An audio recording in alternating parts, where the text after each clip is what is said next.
morning, everybody. It is Friday. It is October 3rd, 2025, and we are right here. That's right. We are loving life. We are living it. Or living after midnight. Yes. It's Judas Priest. Good morning. Good morning. Let's land this plane, guys. Yeah, dude. Let's land the plane. And as always, when Taylor Swift puts out a new record, we're joined by our buddy Clownvis. Yes. What's up, gang? Here to break down every track. I spent the night in front of Street Side Records so I could get the record first. And they were closed. about 4 a.m., lady came out. She says, Clownvis, this is an urgent care now. Yeah, that's a Vaseline joint. She's like, listen to it on Spotify. A Vaseline joint. Yeah. Yeah, isn't that it's like the one on Crestwood, like in Watson Road is like a, like auto parts store or something now. Oh, yeah. It's A Valvoline. Valvoline, I'm sorry. No, I'm it's still asleep. Oh, my God. it's an AutoZone or an Advance. Listen, man. We only sell I Vaseline like to here. moisturize. Just a Vaseline shop, bring it in. Figure that'd be something in the Grove. What? Excuse What does me. that mean? Yeah, what does that I mean? have no idea. Slip that in. An STP bar, a pop-up shop. A Vaseline. Yeah, they sell all types of Vaseline. You need Vaseline. What you need? Do I? Ashy, yeah. Because of my ashy elbows? Yeah. Look at them. Yeah, dude. Quit rubbing them. No, Dude, no, there's they're flakes good now. everywhere. Are they? Because Are I you can sure? see they're pretty Not dry the angle still. the face is Don't me. stretch, I can I have smell dry it. elbows. No. Just dip them in Vaseline. Put some Vaseline on your desk. I got to go to that Vaseline store. Yeah. I'm a Dobbs girl, okay? I don't see Valvoline. Hey, Speaking of Vaseline, is that what they're doing now with these senior pranks? My What? son told me that like the standard senior pranks is flour and ketchup because he goes, "Hey, we're on a hit list this weekend." And I go, "Yeah, what does that mean? You guys TPing?" And he goes, "Nah, man, flour and ketchup." I told you the neighbor up the street got mustard. Mustard. Mustard. Oh, no. What's that about? My neighbor actually texted me and said, "Hey, man, is your whole front yard sticky?" I said, "No, I don't think so, man." They're brutal. That's cool. So putting ketchup That's what my and son mustard and said. He said ketchup whatever and other. flour. Well, put a bunch of hot dogs in your front yard and take advantage of it. Yeah, have a nice Oh, man, time. if you ever put Vaseline on somebody's door handle. That happened to me once in my life, I think. I remember going in for the grab and my fingers going into Vaseline. Oh, Yeah. Somebody got me. no. You never found out the perpetrator? I never did, no. Somebody got you? I think so. Oh, what'd I you have think the it memory. was? I have the memory. I think I knew it was Vaseline. There's only one thing of that consistency. Something of that viscosity? Yeah. Disgusting. Yes. Yeah. Oh. Yeah. You get over it.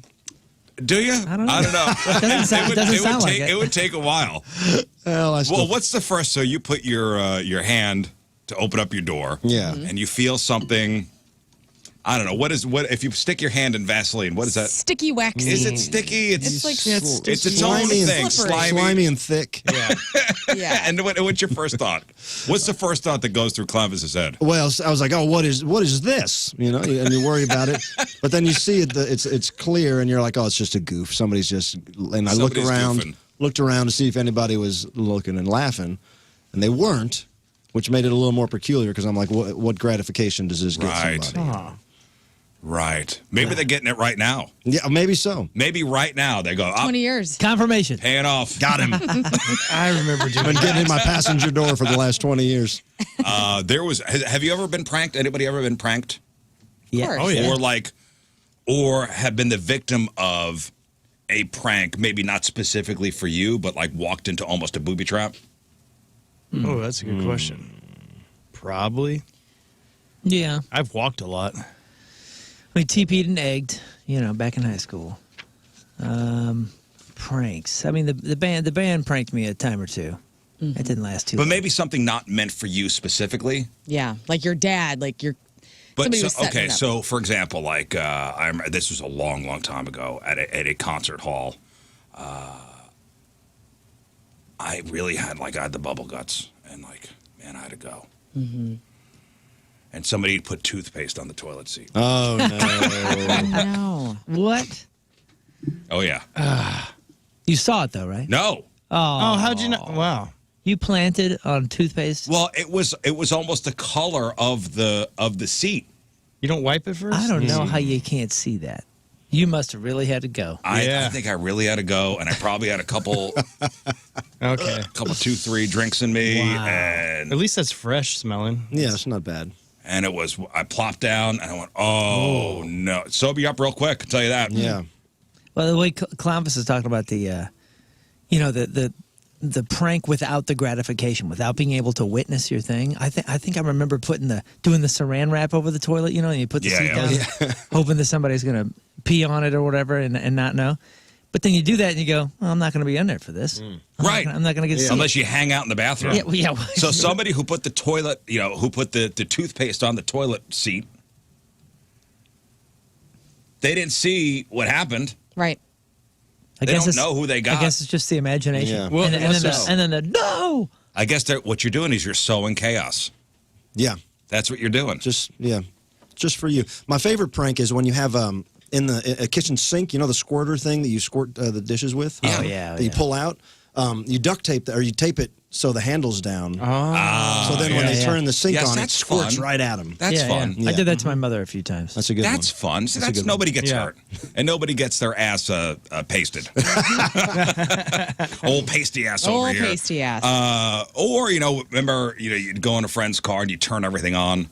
Oh, yeah. Oh, That's a good yeah. one. Turn the That radio was up awesome. and you turn, the windshield wipers on, and Yeah, that Lean was the a seat must. back. yeah, that's always fun. It's a good one. Those are fun. They're harmless. Harmless. Yeah. Let's not vandalize things, okay, guys? Let's not vandalize things. Well, they're Let's not not- vandalizing. It's just ketchup. Oh, that thing is I don't know. vandalized. Imagine. as I'm going to something. come to your house. No, I don't have kids. This is part imagine, of the joy. Imagine working hard on your lawn and then somebody just douses I know. it. Douses it. Phew, I don't know, man. We're going to see. I'd rather the lawn than Yeah. an area where I walk. Yeah, maybe so. But talk to me on Monday. We'll see what happens. I told the gal. I said, listen, man, if this happens, it's on you. You got to clean everything up. Not my wife, my daughter, because she's the one that's like, I'm on the hit list. Well, then you better be night watch. Yeah, you better handle your business. You better get a lawn chair and sit outside. Yeah, or get ready for the prank. Have a hose ready, be on the side of the house, and Airsoft rifle. Yeah, something. Oh, that's a good one. The old dog poop in a paper bag trick. There's poop again. It's old. Don't put it Do you out know with your anybody boots, that's ever done that? Ted. Just Like the movies. flaming bag of dog crap. I never heard about it, but I'd Like- imagine that I do know I don't someone know. that's done something. I mean, yeah, was it Billy Madison? Yeah. Yeah. Okay, Yeah. it's Billy Madison, but that's like a legendary Right. prank. But I don't know anybody that's ever done it. Right. I don't think I've ever actually done it. We knew about it before Billy Madison, I think. Right, we knew all about it talked before Billy it. Madison. But does anybody know that the person that's actually done it? I mean, isn't that arson? Like you're Yeah, imagine Well, just I mean, potentially. Yeah. one gust of wind and it gets out of hand and you burn an old man's house Whoops. down. Whoops. Hey, fire. yesterday we were at the Air Force Base, Scott Air Force Base. Thanks once again for those that came out, and thanks to the fine folks at the Exchange for opening their doors, and always fun going out there. Our yearly podcast broadcast with the Fast Lane. But there was a gentleman that came out from Perryville, and he came out with some baked goods. Yeah. And what was the name of the bakery? We call it Hockley's, but you guys call it Heckley's. I think he says it's Heckley's. Heckley's Bakery in Perryville. Legendary. Okay, we looked up how far that drive is, and it's what? Hour and 30 minutes. Hour 30 minutes. Wow. Hour 30 minutes. I had no idea it was that far. Yeah, because when you said it came from Perryville, I go, dang, man, that's a drive. That guy's commute sucks. See, I didn't know if Perryville was one of those Missouri towns that was right on the river. Like where by it was just- Arnold. where it was just like you over a bridge and then you're in Yeah, I mean, you're in Shiloh. it's not far from the river, but it's far down south. That's far. You got to go south regardless. So he bought a whole bunch of donuts with him, and I'm trying, honestly, I'm trying not to eat so many sweets, and I'm trying not to weigh 400 pounds. Good for you. I'm doing my best. You're happy, we're happy. Okay, so but people were enjoying the donuts. I asked Moon, hey, please take the donuts home. You wouldn't take You them. didn't just ask me. You were begging me. You're like, dude, why not? Like, it was almost like you were pressuring me to stay at the Please. bar. Please. You're like, come on, man. Like, why? One more. Why wouldn't you? I mean, you should take them to the kids. You know who wound up taking them? Jamie Rivers. Good. So Jamie took Okay. it, and I'm glad they went to good use. Yeah. Because I was watching people that were eating the donuts, and they were like shutting their eyes, going, "Oh my God, this is amazing." Yeah, if you ever need a guide to take the donuts, I can do that. Well, if you were there, I would have given you the Give donuts. me a call. I'll drive to Perryville and pick them up. But not only did they deliver donuts, and what was his name?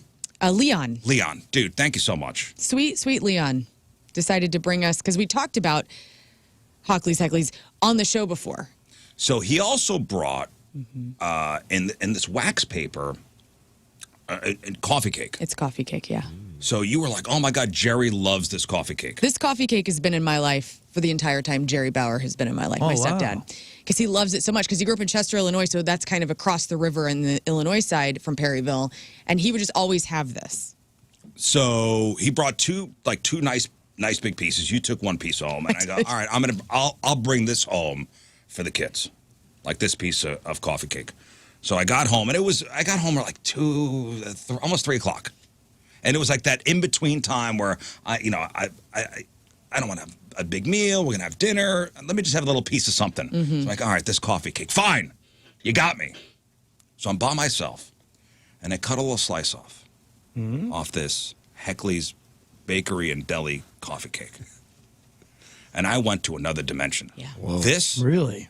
was the I'm gonna say it. It's gonna sound dirty, but this was the best thing I put in my mouth in the past 15 years. That does sound dirty, yeah. Holy That sounds smokes. dirty. Dude, I couldn't believe how good this tastes. Yeah. It's Yeah. not your traditional coffee cake, by the Really? way. What? No, it's just like it's kind of got like a lemon tint to it or something. Like there's some sort of oddness to the icing and to the actual cake itself. Like a citrusiness? Kind of a Oh, citrus. my God. Yeah. But here's what you're supposed to do. You get it from Heckley's, you put it in your freezer, and then when the morning that you want to eat it, you get it out of the freezer, you let it kind of start to thaw. It's the best damn stuff. Was it their peanut and coconut coffee cake? Yeah. Oh, my God. That good, huh? It sells out too. Sells out. So much for the kids. They didn't get any, did they? You know what? I say, kids, when one of the kids got home, I just shoved it in their mouth. Like, "Oh, you need to eat this. Take it away from me. Try this. This is the best thing you'll ever Take eat." it away from me. Like, I'm waiting at the door with forks. I'm like, "Put it in his mouth." Yeah. Even my wife, I'm like, "Put it in his mouth." Tim and I had it for dessert last night after our dinner. But my God, hey, thank you so much, and cannot recommend enough. Yeah. Worth the drive.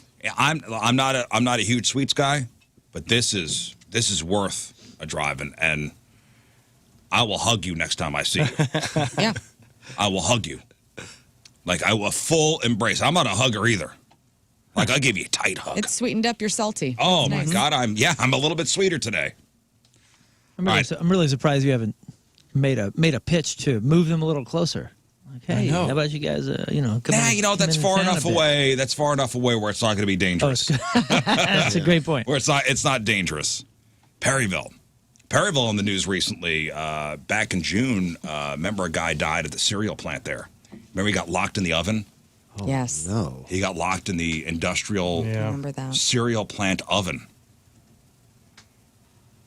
But I want Perryville to be known for better things than that. I'm glad you brought that up then. Somebody checking in on the chat. Jerry would bring that coffee cake to deer camp every year. Heaven. So even guys that hunt with my stepdad got it. He was sharing with you guys, but not his own family. I see how this goes. Oh, so he wouldn't give any to you. Yeah, he would hide it. Well, you're the stepdaughter. I so. know. We're not blood related. Blood's thicker than water, you know. We get it. Yeah. We get it. Hey, it's Friday. I want to get through some of this Friday leftover stuff. These are stories I had all week I was kind of sitting on. And this is something I wanted to bring up yesterday. We didn't have enough time for it. And this is a true in my life story, a friend of mine. He's in a really weird situation with his girlfriend. And I need your take on it because they've basically asked us to be the judge and jury here on this. So I'm going to change their names because they are local. My buddy, we'll call him Mark, has been living with his girlfriend. We'll call her Sarah. Okay, so we got Mark and Sarah. They've been living together for almost a year. Okay, they're serious. They're serious. So anyway, Mark's big class reunion is coming up. It's his 20-year class reunion. And a couple weeks ago, he was talking to Sarah, and he casually mentions the date and the location of the 20-year reunion. And what does Sarah do? Sarah gets excited. She thinks, oh, my God, a fun night out. She goes out. She buys a brand new dress. She schedules a nail appointment. She's getting all prepped for it. And then the other day, she jokingly asks Mark, so who are you taking to the reunion? Mm-hmm. And he goes, myself. Oh. Oh, boy. Doesn't want to take her? Yeah, it's just like he's like, I'm going myself. And she's floored. She's like, wait, what do you mean? I'm not going. Huh. And this is where it gets messy. So Mark's excuse is, well, the tickets are expensive and you don't know anybody there. You're just going to be bored. Right. Did you say Mark's excuse? That's not his excuse. That's just his thought. Okay, well, Mark's thought is. Yeah. Mark's thought is. Also, I mean, isn't it like the people invited to the reunion normally don't even want to come? So isn't it an assumption that dates definitely don't want to come because they're not going to know anyone? Well, and that now Sarah's pissed. She's like, I'll pay for my own ticket. Whoa. That's not an issue. Why does she want to go so bad? But he's still sticking to the, you'll be bored. And, like, hey, I'm not budging on this. So now they're at a stalemate. And they made a crazy deal. They'd agree to let us decide. Okay. Nice. Are they boyfriend, girlfriend, or husband and wife, did you say? They are Boyfriend they've and been living girlfriend, been living together for together about for a a year. year. It is a serious, thing. Yeah, it's going into a serious place. Okay. So was she being presumptuous? Was she wrong to just assume she was invited and go buy a dress and go, schedule a nail appointment without getting a formal, you will be my plus one, even though they live together? Well, Is he wrong by going, no, you're not going to know anybody. This is like my thing. I don't think anybody's wrong necessarily, but the fact that you didn't have a conversation and just assumed and then spent a whole bunch of money, like don't put that evil on him. Like that, that's on you. You can't resent him for your actions before y'all had a conversation. Yeah. And I'm not saying that it's not bad taste for him not to think, hey, let's discuss you coming or not. But I don't know, man. Yeah, maybe he didn't have a great high school experience. It's like, I got this weird Now, thing. I've never maybe been I'm to going. a reunion. I've never been to a high school reunion. Neither have I. Yeah. So Oh, really? I'm assuming Me neither. Me either. you have. Of course. Well, yeah, not everybody was homecoming queen, learn. That's true. Well, I mean, but okay. But you guys are so cool. I would assume that you would want to be like Romeo and Michelle and like show up and be Oh, like, we here invented we are. Post-its? Yeah, you invented No, Post-its. I've not gone to So I my want to. reunion. That's why I think this, it maybe kind of reeks of an old flame or something. If he's drawing a hard line to not want this girl there. Ooh, okay. What was that? Whoa. Okay. Who's okay. saying that he's drawing a hard line? Now, I It know, just I sounds know, like he I didn't know think him about very it. well. He's not. At least I don't think It sounds like he didn't think about it. He didn't think about it at all. That's what I mean. He's just oblivious. Well, so then why isn't he just oblivious. like, all right, come along, Belinda, or whatever her name Because he is? really doesn't want her to Belinda. go. Oh, he doesn't want to go at all. He doesn't want her to go. Her to go. Yeah, Oh, well, he that's doesn't. that's what I'm saying. Yeah. He doesn't Like want her he to really go. does not want her He's to wanting go. to catch up with old pals and not Old have to worry pals, about. yeah. Entertain. And Okay. he's like, she's not going to know anybody, and Right. all I'm going to be doing is Is making introducing. sure she's okay. Yeah, I get Yeah. that. Like I brought Tim to my 10-year high school reunion. Just have Like, him let sit me in the just corner? go and just. I don't want to deal with you. That's Right. not you. Yeah, but you also brought somebody like Tim who's not going to make drama if you said, I'm just going to go by myself. Well, yeah, and he He'd knew go, one "Okay." person. He knew a girl that I went to high school with. Like he met her in college, so they could hang while like I'm roaming around being crazy. Like it's not. I still love you. Yeah, Yeah. This is not about you and me. This is about just let me go. Belinda should not be upset. I mean, I'm upset It's for Sarah. her. I'm upset that she bought a new dress. Belinda, She where probably- did you come up with He called that? her Belinda. I think it's a better name than It's Sarah. hard to keep up. Pretty name. The fake names. Belinda. Now flip it. Would you be upset if someone not that you weren't even invited, somebody did not want you to go? Your significant other did not want you That's to go. the red flag. If you gave me a good reason, Okay, yeah, but I was on his side until you said that he does not want Yeah. her to go. he really doesn't want her to go. There's See, something, now that can be there's something fairly there. that can be fairly insulting. I mean, Well, I mean, he told me. I mean, I'm sure he was a little okay, but I'm just saying, nicer about it. Does Belinda know we're talking Yeah. about? It's not Belinda. if she Belinda catches is that breeze, embarrassing. that she's going to take it personally for good reason. I don't know. So if we have to vote, everybody, let's vote. What's the answer here? They need an answer. We can't just go back and forth. It's- I think she should not go. I also think that. Well, yeah, I agree with you. But she should take that dress and she should go somewhere return else. it. Well, they need That's to go right. on a nice date. He needs to take her out for a nice date. Yeah, why can't they do something before? Why can't he just not take her I know. and it not be a thing? She's a hot I have little the biscuit. solution. I have the She's gotta solution. I have the solution. Belinda dresses as a janitor. Yes. Very good. Just goes and stakes the place out to see what. Just to make sure see there's what he's no, up to. Happy there's no Halloween. hanky-panky, going on? Okay. Yeah. Yeah, that's- because it sounds like there's hanky-panky happening. Really? And if there's not, then maybe if Belinda is dressed up as a janitorial custodian, she'll see that A nothing. janitorial custodian. She'll never have to worry about a thing again.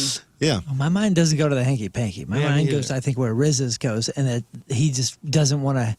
He doesn't want to babysit. He doesn't want to have Right. to. He doesn't want to have to like entertain or feel like, "Are you okay? Are you having a good time? Like, did Constant, I like, introduce where you is to she? enough people?" Oh, she's hanging out by the punch bowl by herself. Mm-hmm. Oh, sorry, guys. Isn't that anywhere you take a person? I mean, Yeah, but here- like, for instance, tomorrow I'm going to a wedding in Southern Illinois for my cousin, and Tim is going. And he knows one guy that he plays basketball with, my cousin's husband. They play basketball together every Tuesday night. So he'll probably be camped out with Jim. It'll be the Jim and Tim show for like the whole night, and I'll be running around with my crazy family. Not everybody can be dropped into a room and be okay. Yeah. Right. You're saying Belinda Sarah can't? Probably not. It doesn't sound that way. It doesn't Okay. sound that way. And that's the other thing is like this might be his only opportunity in the last 10 or 15 years or whatever the heck number it is to go back and just like be one of the guys, and they're all sitting there talking. And then you got a fifth wheel or a sixth wheel over here that's just enduring this conversation. It's not going to be fun for her either. It's not going to be fun for her. He's doing her a favor. Yeah, they're all talking now about you gotta- high school memories. Yeah, and then he goes What to go back a and blast! explain. She doesn't know anything. Maybe he's got that problem where he can't remember names very well, and he doesn't want to have to be introducing this, Oh, that's this a is good call. Tom or whatever. Yeah. Well, bring her so she could always. No. But no, I think. I'm sorry, Scott. That's the way when you bring her, if you forget somebody's Yeah. name. This is Belinda. And Silence. Right. So has he already reached out to his friends, and are they bringing their spouses or significant I don't know. others? I don't know. Because he's going to feel like a dummy if he gets there and everyone has their yeah. No, he won't. spouse, and Is he's his the ex only gonna one be with there? that. No, he won't. Does he know if Stacy's arriving? He'll be like, Yeah, that's. you guys are I think idiots. it's more I'm by about myself. It's more about Stacy arriving. I Hot think. Stacy's Yeah. all divorced now, and Yeah. she's back. Oh, Danny He's- says maybe he's ashamed of her. No. He's dealing with the drama here because it's his fault. He should have like softly sort of presented this and like had control of it from the beginning, knowing that it's going to get out of hand because she's the I'm going to go do my nails and buy a dress type. This is on him. It's Yeah. his No, fault. it's not. But he still should go alone. She seems overly excited, which is also a red flag. I think she Maybe they should don't dress get up out like a enough. That's man. what I was going to say. Are they not doing anything? Just No, they got no kids. Huh. janitor costume is the best bet. Yeah, I think you're right. mustache. Belinda Yeah, gets I that think you're costume. And my Man wife wig. went to her reunion. I think her 10-year. It's 10, or maybe it was the 20-year reunion. And is it a thing where everybody's hooking up? I mean, no. No, No, way. I don't think There's so. no That's- way. Maybe on the East Coast. I would say Because yes. she came back and one of her dear friends, she caught hooking up with somebody. Oh. And were Both these- were married.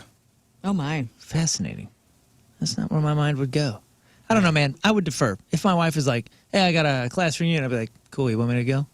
You know, and if you want me to go, great. And if you don't, I'm going to assume it's because you're just going to be chatting about high school memories. Oh, that not I you have going to be nothing making do out with. with everybody there? Going to hoe it up? No, man, you trust people or you don't. Class Ho of The 2003. hoe's back. Yes. All right, so don't go, right?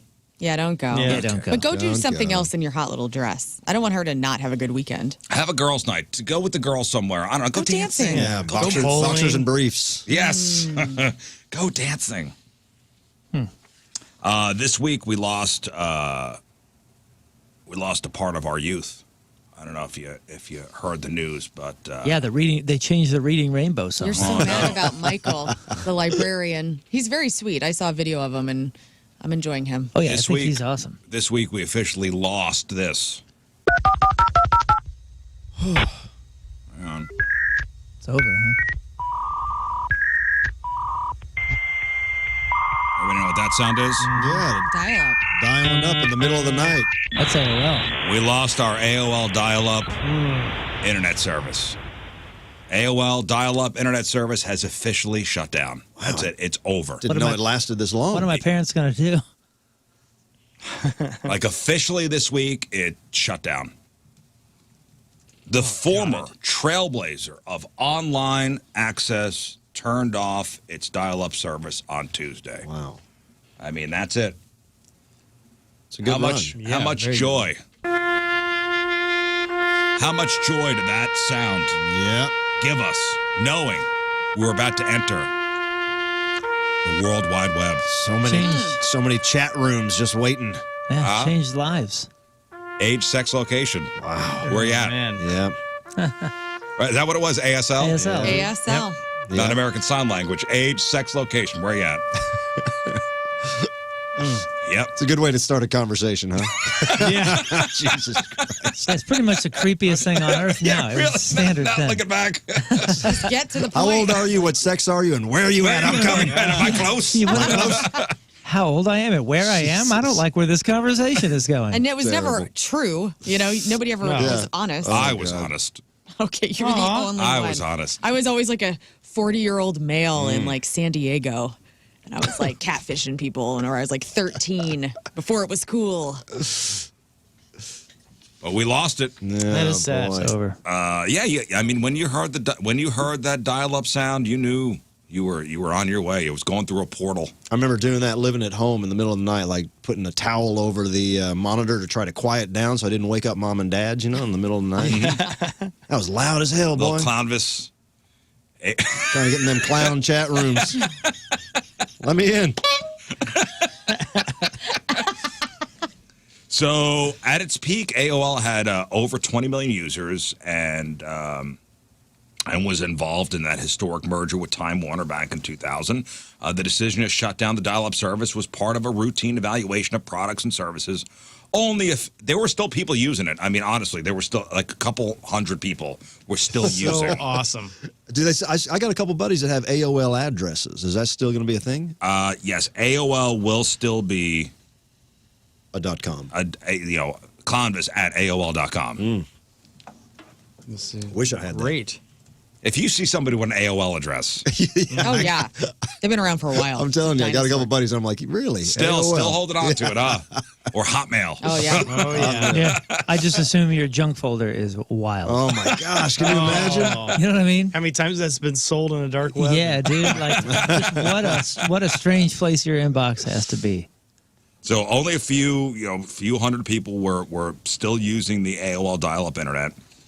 So even though the dial-up service is gone, AOL continues to be active today with 1.5 million monthly customers paying for tech support. And I guess they have an identity theft service. Okay. Yep.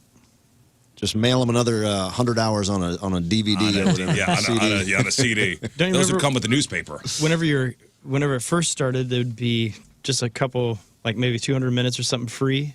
And then all of a sudden, towards like the 2000s, it was like thousands of minutes free. Yeah. You're like, whoa, it's getting awesome. When did it become unlimited? Pretty quickly, I think. I mean, I remember being on AOL in the early days and having that free 100 hours and then getting a bill for like $150 or something. Yeah. Gosh. And how did all that work? Like, I get real weird about Wi-Fi and the internet in general, but like, even the CD, like, how did that even work? Like, the free minutes from AOL, you just put in a disc, and then you got the minutes? Big tech. I don't know. Yeah, man. there was a countdown. It was That weird, is man. weird.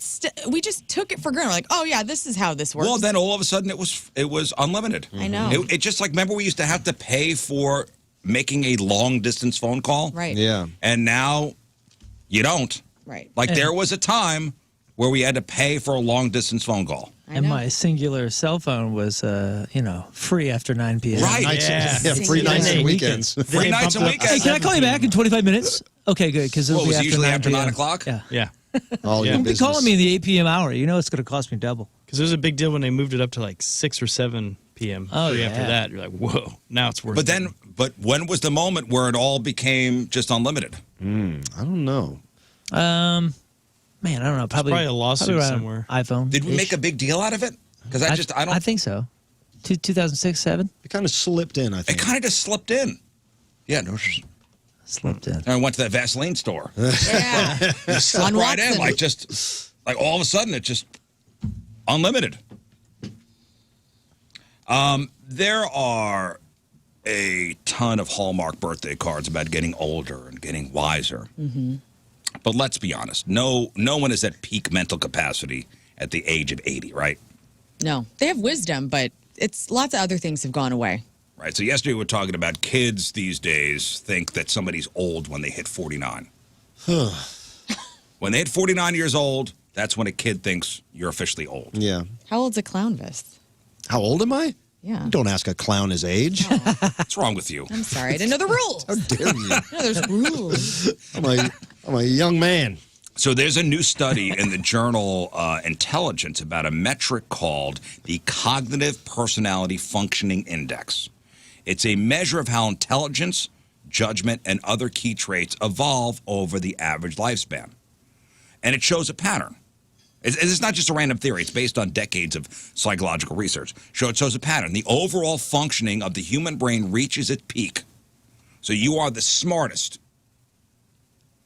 So what do we say? Like your frontal cortex is not fully formed until what age? 24? 24, 25, something like that. So you're still a dope before 24. Yeah. Like scientifically, like for good reason. So at the age of 24, fine, your brain is fully functioned. Now you're going. And you're still evolving. And it reaches its peak at what age? And then it starts to drop off again. Man, I feel like mine was about 37. And then it starts going the other way again? I feel like I've ever so slightly noticed I'm losing. Honestly, I think I'm peaking today. I think it's all downhill from here. Today's the day, huh? I feel like a genius right now. You're surrounded by us. Yeah. So at the age of 24, your brain is fully formed, and then you go through all these years, and then at what age does it start to regress? Like go back the other way? I think you got 10 or 15 years of prime, and then it just goes. 53. I bet it's in your 50s, I'd say. because I think about retirement. You retire, and then all of a sudden, I bet it starts declining at that point because you're not using it as think so? much. You don't use it, I you think lose it's it well type of before thing? that. I was You're thinking watching 53. TV nonstop. You're just doing whatever you want. Huh. Going fishing, which is probably actually good for your brain, but So the overall functioning of the human brain reaches its peak between the ages of 55 and 60. Yeah. Wow. That's But not impressive. everything follows the same trajectory. So there's something called fluid intelligence. Reasoning, memory span, processing speed, that tends to peak in the early 20s and then fade steadily. Crystallized intelligence, which is the accumulation of knowledge and experience, that continues to build for decades. Personality traits also mature and increase through early adulthood before leveling off later in life. Like moral stability or emotional stability. Moral reasoning, the ability to weigh competing principles, deepens with experience. Financial literacy also builds into a person's late 60s. Cognitive flexibility, the ability to shift smoothly between tasks or strategies when circumstances change. That begins to fade with age.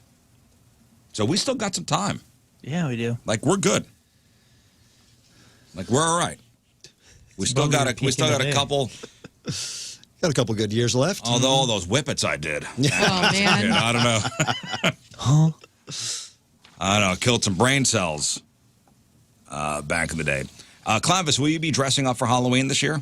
Well, it's a little childish, don't you think? good point.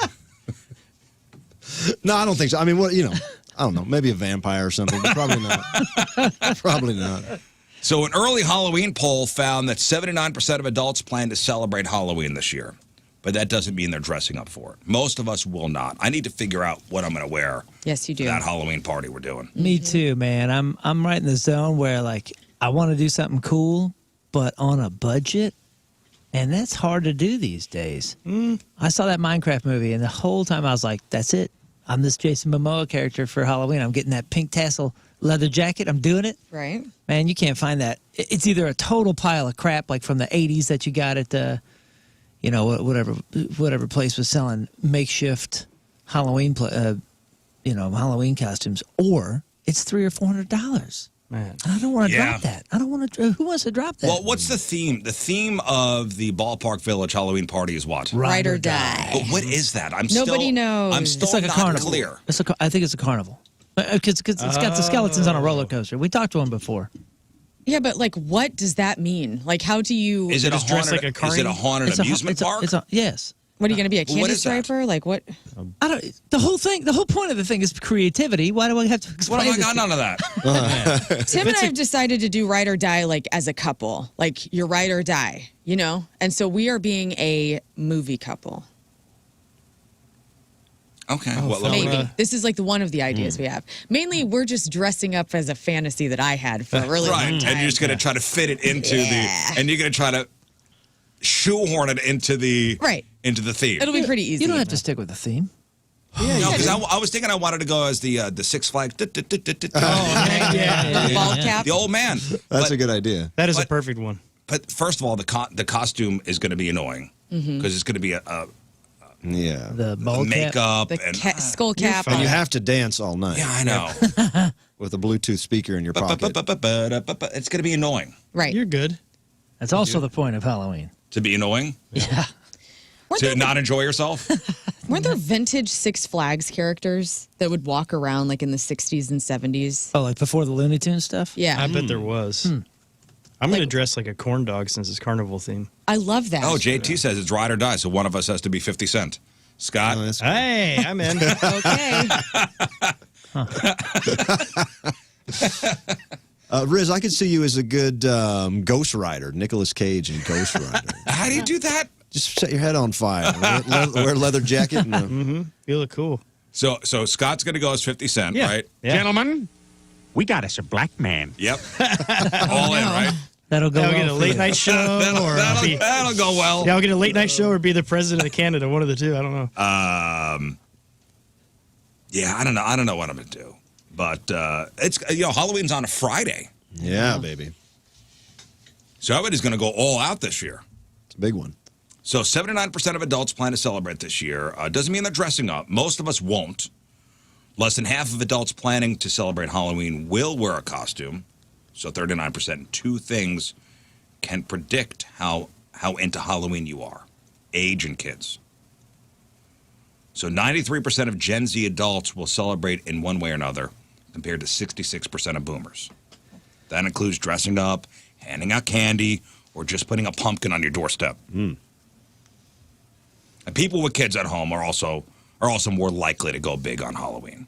That's participation? Putting a pumpkin on your I doorstep? guess so. That is. Wow. Here's your participation trophy. I mean, it's not going all in, but it's something. I don't even know, man. That's like a seasonal decoration. That's not participation. Right. I went to the grocery store. Yeah. I'll I think take it this has to be. pumpkin home. It should be a jack-o'-lantern to be a participation. Not just a pumpkin. Yeah, you didn't Because even a say pumpkin's card. Thanksgiving, Pumpkins right? just fall. You got What it. about Yeah. painted That's what I mean. pumpkins? Yeah, painted pumpkin is Okay, fine. yeah, if you paint it. Okay. Yeah, if you alter it specifically for a Halloween decoration, Yeah. okay, I can see that as a mild participation trophy. Will we all be handing out candy this year? Yes. Yes, we will. I don't know if I'll be at the house. Where are you going to be? I don't know yet. We haven't figured it out. But I do. I've been Well, saving legally, my- you have to have the lights off, right? Yo, come over Yeah, to our I've been place. saving Yeah, my you have to leave town. coupons. So I got a bowl full of coupons I'm giving out. Come over to our place. We do a projector, like we watch a Yeah. movie on the garage and do a fire And you pit. It's hang out. great. Yeah. It's a wonderful time. Will it still smell like ketchup? Now, Okay. smell like whatever the prank is at that point. Will anybody be dressing up their pets in costumes? No. This is the first time we got the Chiweenie, the Don't do Chihuahua. Dude, my wife is Yeah. gonna do it. You know she's gonna Put do a it. little And the bun dog's around going that to be guy. miserable. No, I mean he's kind of a whack job A already. third of pet owners are looking for costumes for their pet. And the average they'll spend is $22. Yeah, we got this. Radio is she's a little fat right now. She kind of outgrew her last costume and her Chiefs jacket, so she might have Dude, and this is might have to wild. sit this one out. This is wild. So Gen Z will spend the most overall on Halloween.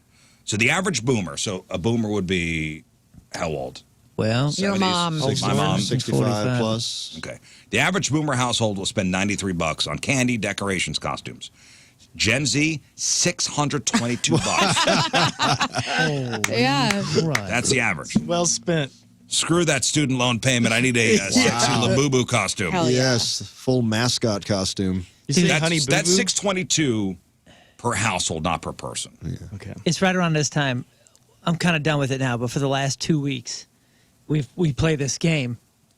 I don't mean to play it, but I play it every year.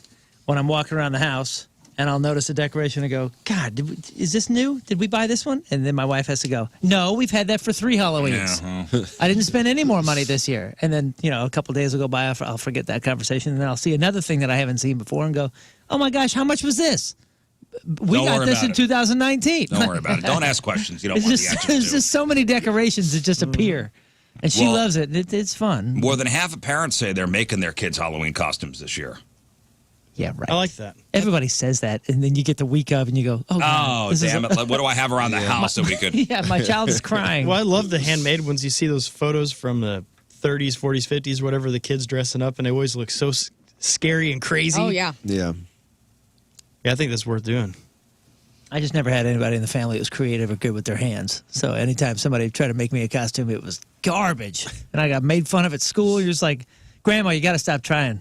See, I wanted a store-bought costume so bad, but my mom was hell-bent on making everything. Yeah, but your mom can sew and She stuff. can. Yeah, see, that's awesome. not. But as a kid, I was like, I I want this princess, something that's boxed up. You don't think your mom could do it. And then she pulls out all of the I don't know. fabric. I wanted to be Yoda, so I'm going to go to the store, buy the Yoda costume. It's like the plastic face mask with the little slat where you cut your tongue on it. Yeah, exactly. And the rubber band. Yep. That always breaks by the end of the night. The thinnest rubber band Yeah.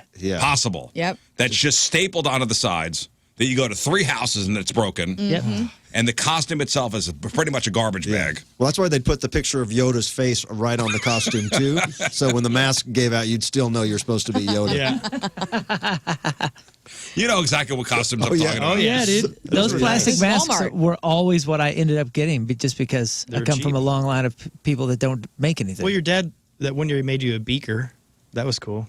Say what? Whenever he dressed you like a beaker. Man, my dad never participated in a Halloween in his life.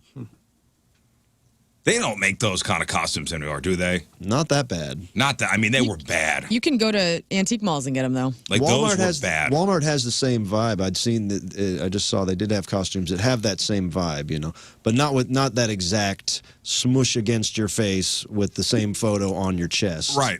With the little, so just the breathing hole would be a little tiny rectangle that you could just stick your tongue in, and it was so damn sharp. Little slits in the eyes that never lined up really, so you're seeing out of the corners of your eyes. Yeah, you're like, how big is is the average kid's face? Like One size fits nobody. Nobody. Now they got helmets and stuff. Oh yeah. Like for fairly cheap. Like they've, I mean, like you said, we're going to spend $600 something, I'm sure this year. But man, the costumes now are so cool. I'm happy for the kids. I'm happy that they have these options. I think you could buy those dumb masks and little garbage bag things at the grocery store, like in the seasonal aisle. The stapled ones, the cheap ones. The cheap ass ones. Oh, they're already. I mean, even the grocery store ones are better. Oh yeah. And it would be one staple on the side of the mask. You just got to quit screwing around and go to Johnny Brock's. Places. When's the last time you've been there? Johnny Brock. Well, last year. Dude, it's amazing. Johnny Brock's is great. In the back, they have a mask wall with the masks are not that expensive, with the nicest masks you've ever seen, and some of them are realistic looking. They're badass. Plus the rental. I'm on the website now to see if they got one of them Jason Momoa leather jackets. Oh well, they may, or something like it. Do you know the costume I'm talking about? Yeah, it was a big pink it's got like feathery. Yeah, it's got the frills, like the tassels. Yeah. And he's got like a sleeveless shirt with a lion on the front, and he's got high tops and 80s looking stonewashed jeans. He looks like a badass from 1984.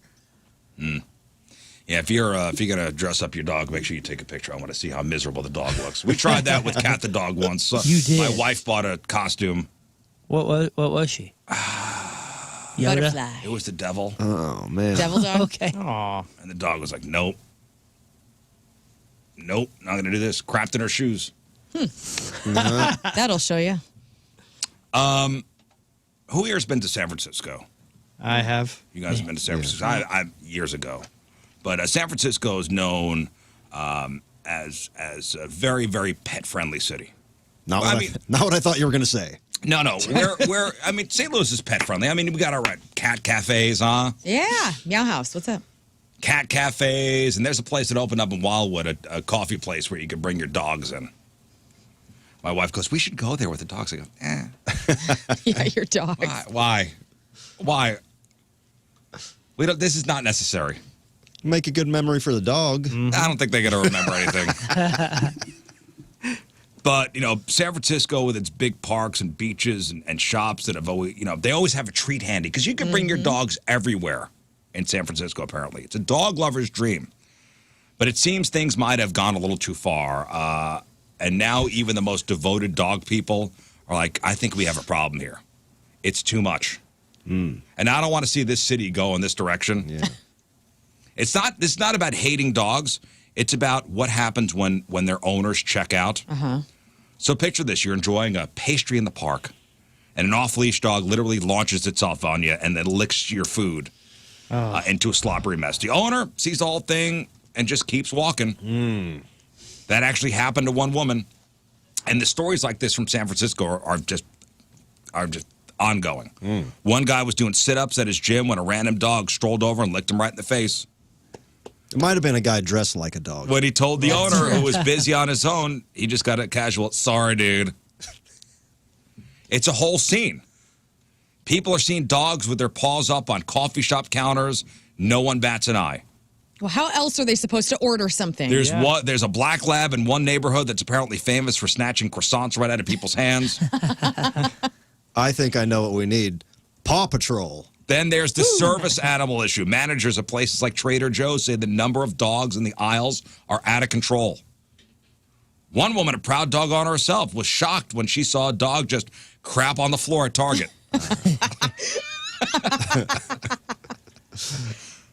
Another person saw somebody claim their dog was a service animal at a Whole Foods, only to plop the dog right into the grocery cart.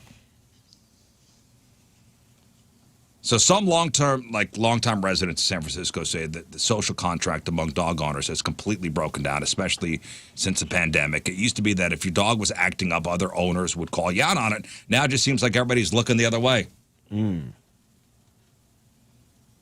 So San Francisco is a bit too dog-friendly. Everybody's afraid of the whole... Confronting somebody? Well, yeah, that too. But the service animal thing. Like, nobody wants to find themselves in a, how dare you, situation. You know what I mean? You've just read enough stories of the backfiring, and people are just like, nah, it ain't worth it. Let's just deal with the bad dog. You know what I mean?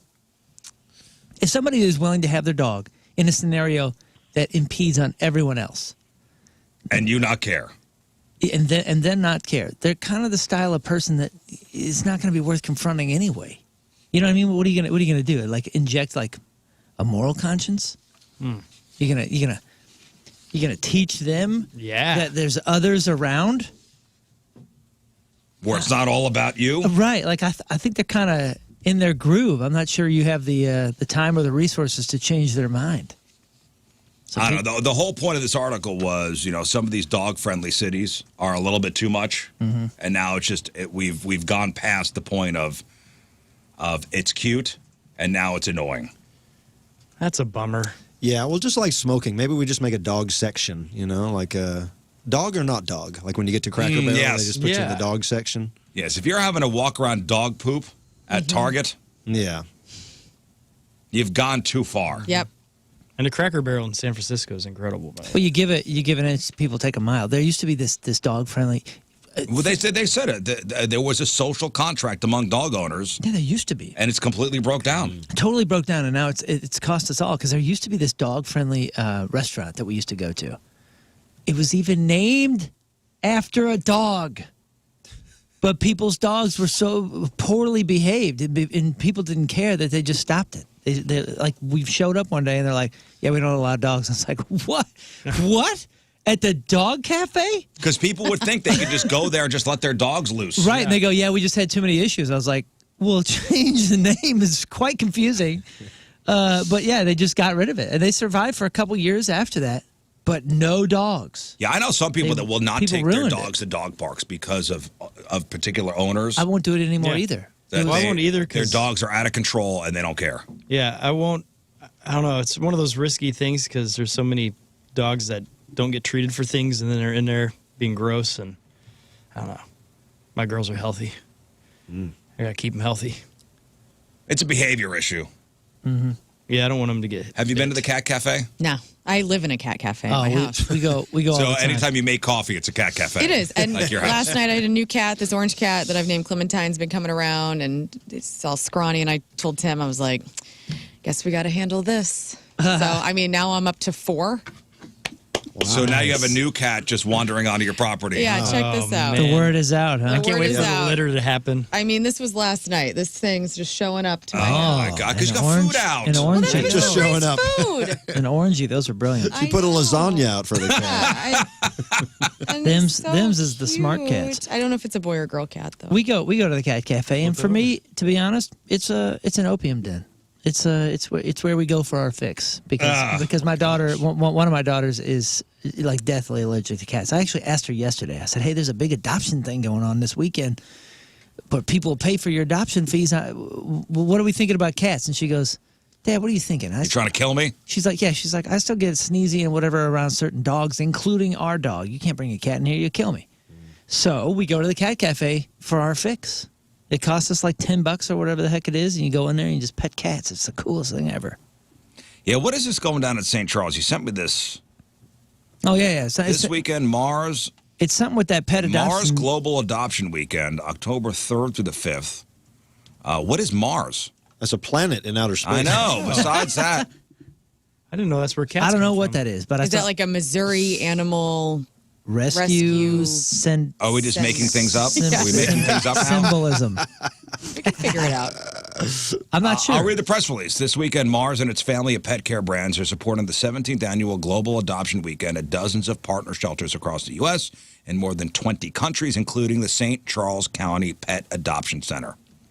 From October 3rd to the 5th, Mars will cover over $185,000 in cat and dog adoption fees, with Pedigree Foundation contributing an additional $25,000 to cover dog adoptions.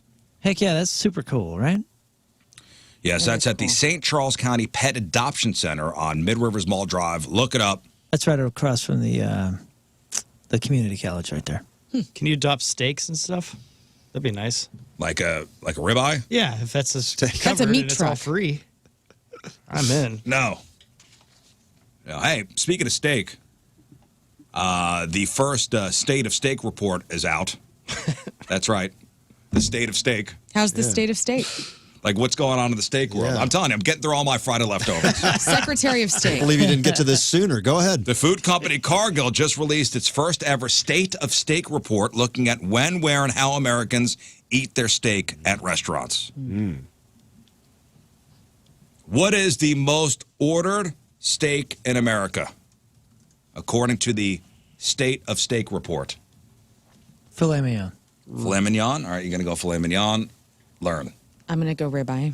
Ribeye? I would guess ribeye. Ribeye. Yeah, I was going to ribeye. Ribeye. The answer is ribeyes. That's Yes. right. Ribeye. Yes. Ribeyes are the most ordered steak in America. So when we're at a restaurant, 52% of us would order one as their steak of choice. Sirloin is next, followed by filet mignon, and then your New York strip. What's the ranking?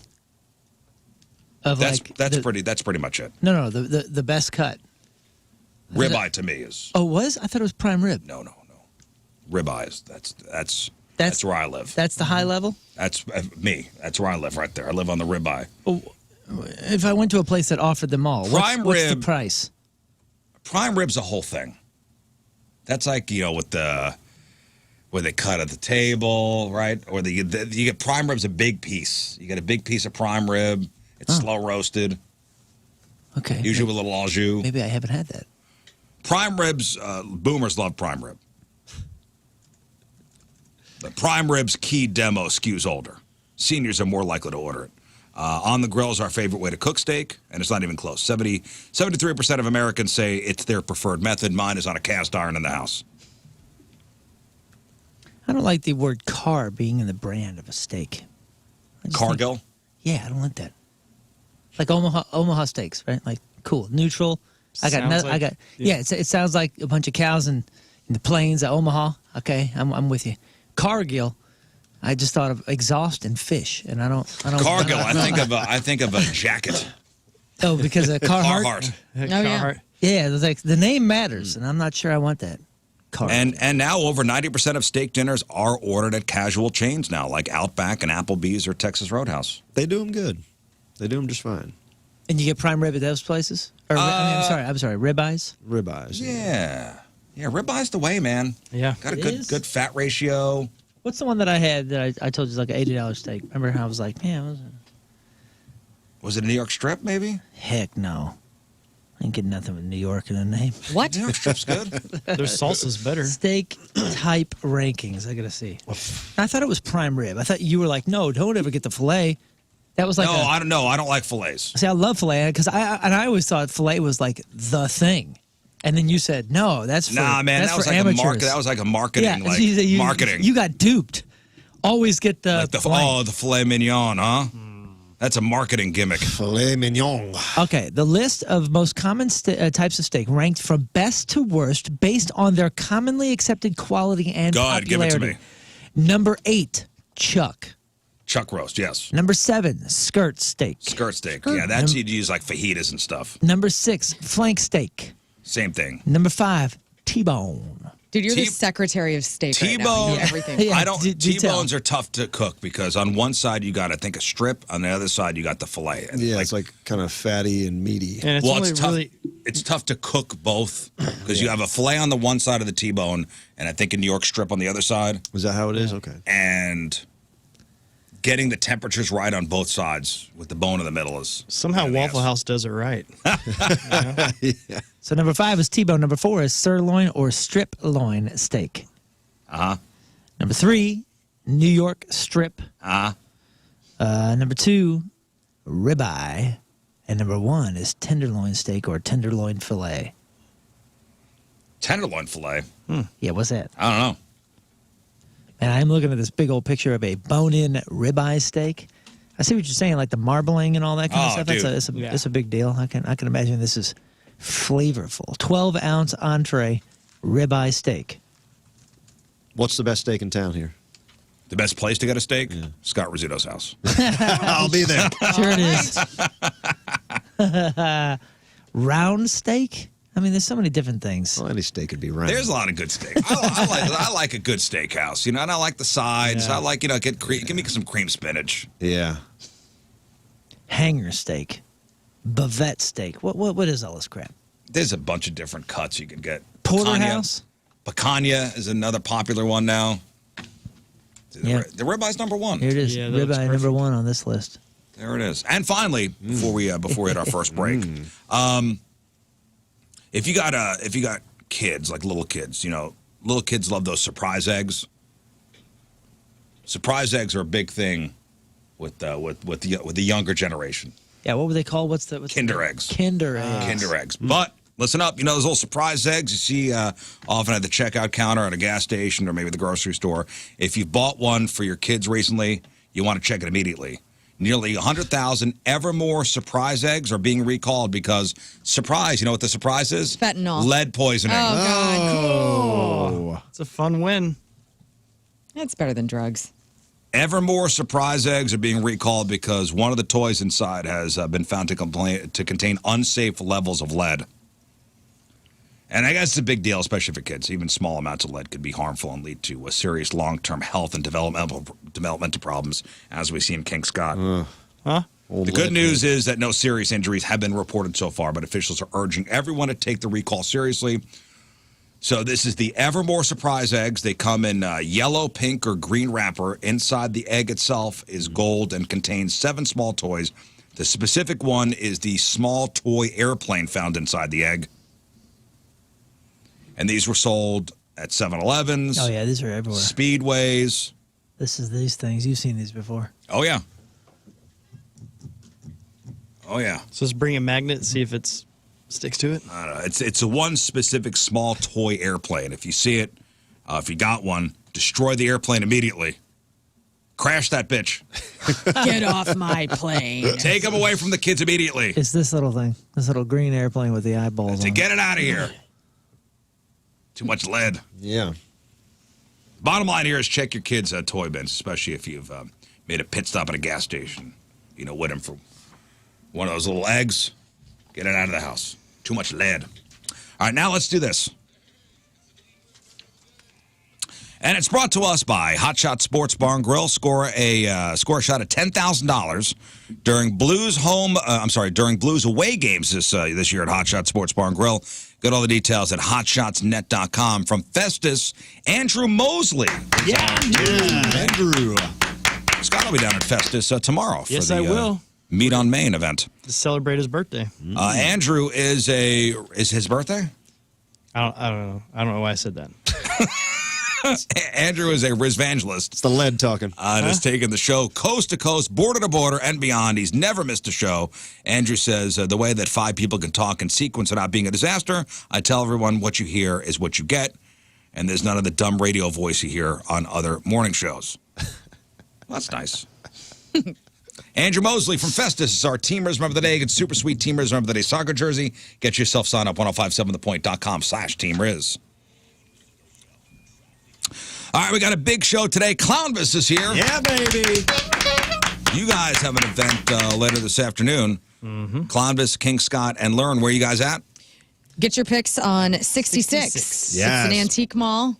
It's a It's gonna be a good time. Very cool, like a retro resale shop. They sell a lot of music stuff, a lot of vinyl, a lot of shirts and stuff from the 90s, and they got all the accoutrements of an antique store, but also a lot of hip, cool stuff. 8400 Watson Road. Watson Road in Webster. So get your picks on 66 with Learn, King Scott, Clownvis, 5 to 7 o'clock this evening. Come on down. Wait. All right, Crab on Celebrities next, 7-Eleven. All right, my buddy Doug, who's a meat man, is checking in right now. He's like, you guys are killing me.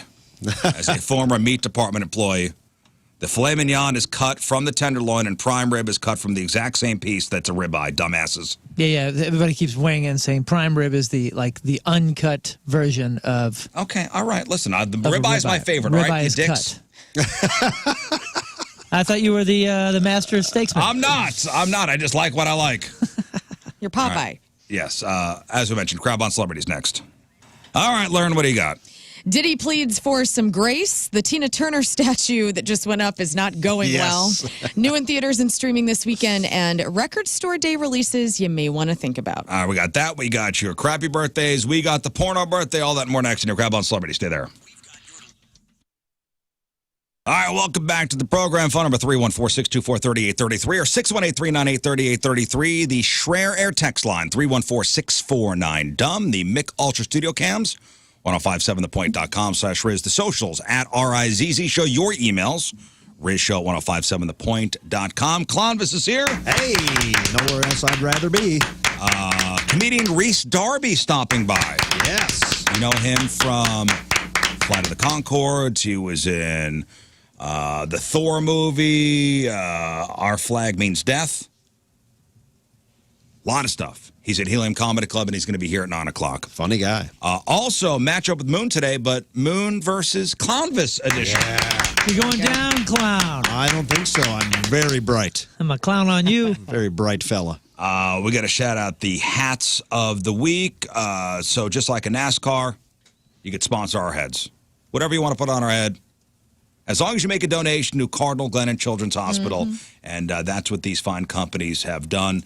So if your company or brand wants to sponsor a hat of the week and have one of us wear your hat all week on the show, plug your business daily all week long, have it displayed on the studio cams, hit up 1057thepoint.com, and all the details are on there. But let's start with Moon. Your head is sponsored by Fitz's Automotive Specialists. From advanced diagnostics to many other automotive repairs, their team delivers honest, expert care. They're down in South County on South Broadway. You can call them 314-544-7600. Fitz's Automotive Specialists. Make us your first call. Thank you very much, Fitz's. Learn Your Head is sponsored by Golden Oak Lending. They cure your blues, and they just announced the opening of Golden Oak Lending Premier Realty. So you can buy a home easier because your financing and your real estate agent are both in the same spot. Call 314-567-GOLD or go to goldenoakLending.com. Thank you, Golden Oak Lending. King Scott, Your Head sponsored by Four Brothers Mead. Come out tomorrow. It's the 6th annual Mead on Main down at Festus, and it's going on from noon till 9. It's free. It's incredible. Go to fourbrothersmead.com for all the information. fourbrothersmead.com. Thank you, Four Brothers Mead. Yeah. So on Bill Maher's podcast, Club Random, Seth Green is the latest celebrity on there. Yeah, Seth Green. You know, Scott Evil from the Austin Powers movies. And there's a pretty wild celebrity story that he tells that I thought really had me cracking up in the car. So this is a bonker story about the time he saw Marilyn Manson and Andy Dick get together. Okay. And when I say get together, just wait till the Oh, no. wait till you find out what happened. So the whole thing went down back in the year 2003. So 2003. Seth Green. What a scene this must have been. So Seth Green is out with his buddy Macaulay Culkin, and they were about to go into a club. Suddenly, they're running into Andy Dick. And then this is Seth telling the story. And Andy Dick, in typical Andy fashion, he's putting on a show. Who's hungry? Who's hungry? So the second he sees Seth Green, he just screams, "Seth, Rick James is dead." When did Rick James die? Did he die in 03? He could have been. That sounds right. Let's see. August 6th, 2004. Okay, so Rick James was still alive. All right, so year before. So Andy Dick's carrying on, making a scene. "Seth, Rick James is dead." So Seth says he thought that Andy seemed genuinely distraught, so he invited him to come hang out with them inside the club. Now the problem is Marilyn Manson was waiting for them all inside. So Seth Green, Macaulay Culkin, and Marilyn Manson had all just worked together on the movie Party Monster. Great underground movie. I remember that movie. Yeah. Weird. It was a true Super story. weird, yeah. True story about Dark. the club kid who murdered. Did he murder? What is it? Was his roommate? I think so. So they were all in this movie Party Monster. They were having a night out. So according to Seth Green, you could feel the tension immediately. He said Marilyn Manson made meaningful eye contact with him. Did he have the contacts in? And Seth Green's reaction was just to pull his hat down, like he knew something was about to happen. And he watched as Andy Dick had an animated chat with Macaulay Culkin and then turned to do the same with Marilyn Manson. And he said that's when it happened. Seth said Manson just hit him right in the throat. Hit Seth Green? Seth Green says Marilyn Manson just punched Andy Dick straight in the throat. Oh, my Didn't God. Oh, no. He did what we all wanted to do. Without even saying a word, just punched him right in the throat. And Bill Maher, you know, the host of the podcast, as Seth is telling the story, seemed pretty shocked that Marilyn Manson would just punch somebody in public like that. But Seth was not surprised at all. He says, yeah, this is a guy that's quick to punch people and would definitely push you or punch you if you got too close to him. So just an insane story from, you know, Hollywood 2 decades ago. What a scene that must have been. Yeah. Well, I have a good Andy Dick story. We stayed at the Roosevelt back in the day with Moon's band, and we were going to eat dinner or something like that. So we walk out the front, and I got really excited because I saw Andy Dick on the street. And so I'm like, dude, let's go over towards Andy Dick. So we walk out past all these people to go try to meet Andy Dick. And then everyone's like, who cares about him? You just walk past David Spade, Adam Sandler, like every legend. Oh, you walk past him to get to Andy Dick? Ah! Yeah, you probably get more of a story at Andy Dick, though. Yeah, it's true. Yeah. Not a lot of personality came out of Spade in that encounter. All right, today is October the 3rd. Back in the day, 80 years ago today, 1945, a 10-year-old Elvis Aaron Presley made his first public appearance in a talent show at the Mississippi-Alabama Dairy Show. How about that?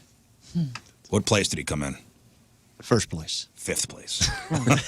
First place in your heart. Oh, the dairy contest, 5th place. 5th place. 41 years ago, 1984, the Scott Baio sitcom Charles in Charge debuts on CBS. 33 years ago, 1992, Sinead O'Connor tears up a picture of Pope John Paul II on SNL while saying, "Fight the real enemy." That SNL exhibit at the Rock Hall. When are you going? When are you going there? March. I hope it's still there. It may not be, but they have like a whole part for her doing that. Oh, really? And they show the video of it like on loop. And it was really fascinating for me to watch people watch that again because some people were offended. Some people loved it. This was 33 years ago. Right. NBC got more than 1,000 calls protesting. I bet. The story also goes that David Spade went and picked up the pieces of the I heard torn that, up. yeah. I wonder if he kept him. No, they wanted it back. He got in trouble. He got in trouble because they're like, this is NBC property. He knew it was a piece of history, and he took it home. And they're like, we know you have it. Wonder where is that now? I don't know. That's weird they wouldn't let him keep it. So ironically, Sinead O'Connor had canceled a previously scheduled appearance on SNL because she found out that Andrew Dice Clay was going to be the host. Oh! 2 weeks later, she was booed off the stage during a Bob Dylan tribute at Madison Square Garden. 30 years ago today, 1995, the jury in the O.J. Simpson murder trial found O.J. Simpson innocent of the murder. And everything worked out. Innocent in the murders of his former wife, Nicole Brown Simpson, and Ronald Goldman. 22 years ago, 2003, Roy Horn, half of the Magic team, Siegfried and Roy, nearly killed on stage when one of his white tigers. If you could tell me the name of that tiger, I will give you $5. Cletus. No. Liberace. Fluffy. Rory. Oh, no, wait. Give us a clue. We know One this. of his white tigers bit him in the neck during a show. The bite severed an artery and caused a stroke, which left him paralyzed. Yeah. Partially paralyzed. Can you give us a hint? We know this, right? Harry. I think once I say the name, you'll know it. Tony. Garfield. No, it's not. It's Ralphie. it's a regal name. Oh, Benjamin. No, it's King Sebastian. Charles. Is it Sir something? no, Or- it's you'll never get it. It's Montecore. I was going to say Montecore. Montecore. You were. I remember It's you said Montecore. That is thinking about, illegal. thinking about it. Excuse me, Montecore. Montecore. Montecore, no. You know what? When I read this yesterday, I did a deep dive on Siegfried and Roy. There's a podcast that's fantastic. Is it? There's a whole multi-series podcast on it that I You know, they listen to. finally came out of the closet, and they're both dead, by the way. One died from late to come had out. COVID. The other had pancreatic cancer. But I think a couple years before they died, they actually everybody knew they came out as we're a couple. We've been a couple. Dress up as them at the Ride or Die event. Yeah. Because that would make a lot of sense. So my wife and I, Yeah. Be Siegfried and Roy. One of you have like a bite mark It's awesome. in your a neck. bite mark. Yeah. And be lovers. Could do that. Okay. 20 years ago today in 2005, Carrie Underwood's album, Carrie Underwood released Jesus Take the Wheel, her first single off her debut record. So OJ found innocent 30 years ago And that in dude the, just passed, by the way. The writer. in the of that song. murder trial. 17 years ago in 2008, OJ Simpson found guilty of kidnapping and armed robbery for that stuff that went down in Vegas, which he served, how many years? He served a while for Long that. He was in time. jail for a while for that one. And 14 years ago, in 2011, convicted American murderer Amanda Knox had her sentence overturned in an Italian court. She was retried, reconvicted, and sentenced to 28 and a half years. But in 2015, Italy's Supreme Court finally acquitted her. Dude, have you seen any of those specials? No, I want to see that one, the Amanda Knox one. It's really good, dude. And it's I mean, obviously it's a movie that's produced by her and a couple other people, but phew, if it's 50% true about how this went down and how the She prosecutor was railroaded. Oh my gosh, dude. Like, big time. It just yet again another example of like these justice systems get it wrong so much that innocent people are put away, and it is just horrifying. Horrifying, dude. Well, that's what happened back in the day. All right, time to find out what's going on in the world of music and entertainment with your crap on celebrities. Well, on the eve of his sentencing today, Sean Diddy Combs submitted a heartfelt letter to a judge in his prostitution case asking for a light sentence and offering a sincere apology for wrongdoing. So, yeah, a couple days ago, we were talking about how Diddy was not showing any remorse this entire time through this entire trial and all this. And maybe that was one of the ways that maybe his lawyer was stationing him to say, like, hey, publicly. But privately, he's bugging. Possibly. But also, like, couldn't you see that? Like, if he's in front of people, he's not wanting to show any sort of wrongdoing or remorse or any emotional it's tactics. So he says that he takes full responsibility and accountability for his actions, directly apologizing to Cassie Ventura, his ex-girlfriend, and another woman who was just simply known as Jane, and described how prison time has changed him. He never denied being a piece of crap. I mean, like, Well, it's on video. Right, like, girlfriend beat her, having these freak-off parties. It was just the trafficking stuff that was the main thing. Was the main thing. Right. So he called his past behavior rooted in selfishness and said he lost his way in drugs and the excess. He also urged the court to show mercy so he might regain his role as a father and son, and pleaded for another chance to live a better life. Prosecutors are seeking an 11-year sentence, and Combs' defense is pushing for time served. So we'll find out today what happens to him. Yeah, and he's been still in jail. Like, the judge wouldn't let him out. Right. Wow. Yeah. So I wonder if that's a sign like you're going to be in jail for 11 a long years. time. We'll have to find out. Yikes. Hayley Williams of Paramore is revealing who she's calling out as the racist country singer in her song Ego Death at a bachelorette party. Before you say it, should we just play the play the little song. You're going to have us guess. Yeah, I let's wanted to guess. All right, Fun so game we're going to play. This is Hayley Williams. This is the Paramore singer. Is this a Paramore song? Or No, is this it's her solo? solo. I don't know this song. Ego Death at a I'll be the biggest star at this racist country singer's bar. I'll be the biggest star at this racist country singer's bar. Yes.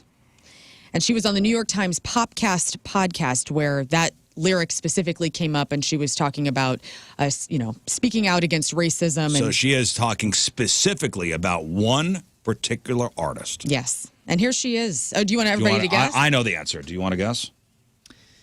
No. Okay. Stay away from that. Yeah. Scott, your thoughts? I hope think it's I'll do not that. Dolly Parton. It's Dolly. It's Dolly. It's Parton. Dolly Parton. That's what my guess would be. But here she is. Could be a couple different It ones. could be a couple, but I'm always talking about Morgan Wallen. I don't give a Find me at Whole Foods.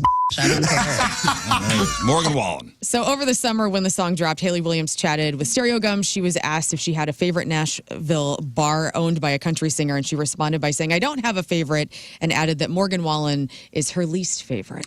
Well, why is she at his bar? Yeah. Are they dating? That's true. That's a good- maybe that's they good. broke up. I don't know. I mean, nobody's reading into the Does actual he even have a lyric. bar down in Nashville? I mean, it's probably, but I don't know. Yeah, don't they all get a bar once they get It's, famous? it's the one with Chair no toss bar or chairs. whatever. Yeah. Yeah, no chairs allowed. The old chair toss bar. A 30th anniversary, which is crazy that this is the 30th anniversary edition of Melancholy and the Infinite Sadness from the Smashing Pumpkins. That's going to be out on November 21st. It's like a 4 CD, 6 LP set, whatever you want.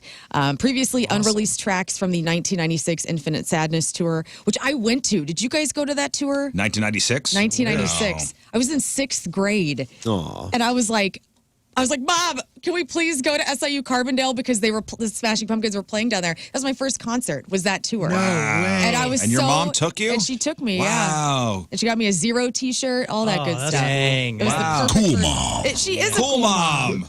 Love her so much. So this is the second box set version of Melancholy. A 5 CD version was released back in 2012 and had 64 bonus tracks. So this is even better. So They're like, that's not enough. that's not enough. We need the 30th anniversary. So this is the second. This is the this- second box set version. The second box set version. Yes. All right. 64 tracks, but they got a few more they can dump in there. Well, all right, Billy. Billy's taking Taylor Swift's level. Yep. There we go. Tina Turner, her hometown was Brownsville, Tennessee. And obviously she has connections to here in St. Louis, too. We don't have a statue of her here yet, but in Brownsville, a statue was unveiled honoring the late singer. Fans are not convinced it captures her at her best, though. Have you seen a picture of this? It is so Is it the good. hair? It's so I love dumb, dude. bad statues. And I do this too. takes the cake. Are you going to go see this someday? Yeah, I'm gonna What go happened? rub that. I'm gonna go rub that wig. What humans have been carving marble into great statues Look at for the a statue few of David. thousand, and what happened? It's getting Recent worse. recent No, you know what technology it has is? shown. What is it? People start taking artistic license. They go, That's not it. There's no way that's it, because artistic license would mean it would be drastically different. This is just poor let me see it. rendition. Show me a picture. Oh, it's So so. it's a Can't be that 10-foot. bad. I bet it's Show me a nice. picture. It's What a is 10-foot happening? bronze statue near Nutbush, and it depicts her trademark pose. So, legs. The legs her are big good. hair. Yeah, the legs are good. She's got a short skirt on like she used to wear her fringe, and she's got a microphone in hand. Dude, it's so dumb. I'm proud of this. The one. statue is about 3/4 hair. Yeah. I mean, It looks like a Saturday morning cartoon thing, like the commercial What's break. with the fingers, too, man? Maybe that's how she posed her hands when she sang. I don't know. But the legs are good. Just focus Legs on the are legs. good. Yeah. Legs it's are like they great. spent all the time Right, she's known for her on legs. that. The hair is. I mean, and she had And big you got to hair. see the face. Show the face if you can. Oh boy, what a nightmare. Face is comical. Yeah. She was so Oh. beautiful, They and like can't- that doesn't look like her at all. Like it looks like she has tape on her eyelids and they're being thrown backwards. That is towards not her. simply the best. No, it is not. In fact, that's what somebody said. Better than all the rest. So some fans question the likeness of the statue to the late singer, one calling it an abomination, another joking that the designer must have never met Tina Turner. And the star's lyrics had one fan commenting, says, I'm not sure that person who created this newly unveiled statue of Tina Turner was simply the best person for the job. Yeah, there were a couple. You But ever how see does the this- one of Ronaldo? Yeah, that one's so bad. Look up the statue of Ronaldo. Bad statue of Ronaldo. How Didn't we does have this one continue last to year happen? too? I can't remember which The, celebrity it was. There was a Tom Brady bad one. Tom Brady's head. Yeah, that's a good one. There was a joke one done on David Beckham. Lucille Ball had a bad one, too. I'm seeing it. Yeah, look up Lucille Balls, too. Oh, my God, I'm just seeing a picture of For that. statues. goodness sake, look like this. This must be a joke. I mean, yeah, that was it. The Christian.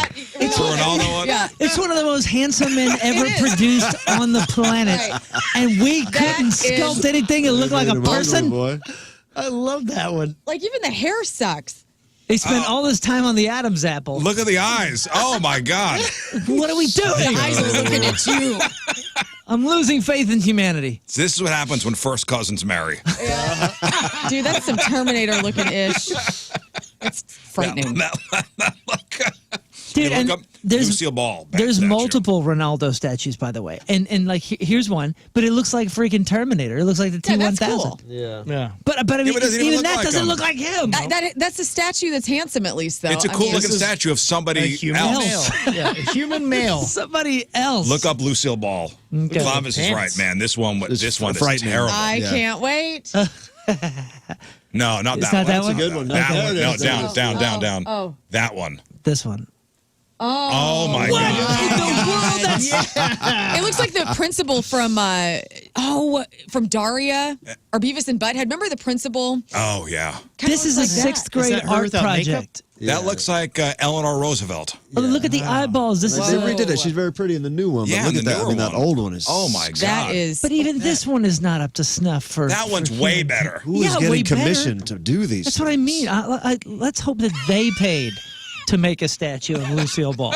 Yeah. Like, how could you? So in Salem, they had an Elizabeth Montgomery statue from Bewitched. Like that's one of the focal points and places people go take selfies. And it looked like her. Like it didn't look bad. Look up the Elizabeth Montgomery statue in Salem. Oh, apparently Dwayne Wade had a terrible statue, too. Oh, the Dwayne Wade one is so good. Oh my gosh, I forgot about that one. People should go on tours for like every bad statue. Every bad statue. Yeah. I'm thinking it's people taking artistic. Oh, what is that? That doesn't even look like him. Dude, That looks like Lawrence Fishburne, right? It does. Yes. Wow. Yeah. That's let's terrible. How bummed Something are out you of when they do Hellraiser. that? They pull the They pull canvas down. Oh and yeah, you're they like, pull the curtain down. You're Gotta be supposed nice and pretend I like you're supposed to act all like, oh, thank you. Oh, great. yeah, that's How long do you spend on that? that's my favorite thing is when they do the. Yeah, that one looks Bewitched. good. That's good. That's a Elizabeth good one. Montgomery, it looks like her. That is my favorite. Is when they make a big to do and they got all the press there, and then the star is there, and then they unveil this monstrous, Like I mean, Dwayne Wade could never look that No. bad. No. Well, in more music news, new albums come out on Fridays. As we talked about yesterday, Waylon Jennings, a posthumous album, is out today called Songbird. Oasis, What's the Story? Morning Glory, 30th anniversary edition of that. And Taylor Swift's Life of a Showgirl is out. What? Here is a little sampling of The Fate of Ophelia, which is the first track from Taylor. This is new Taylor Swift.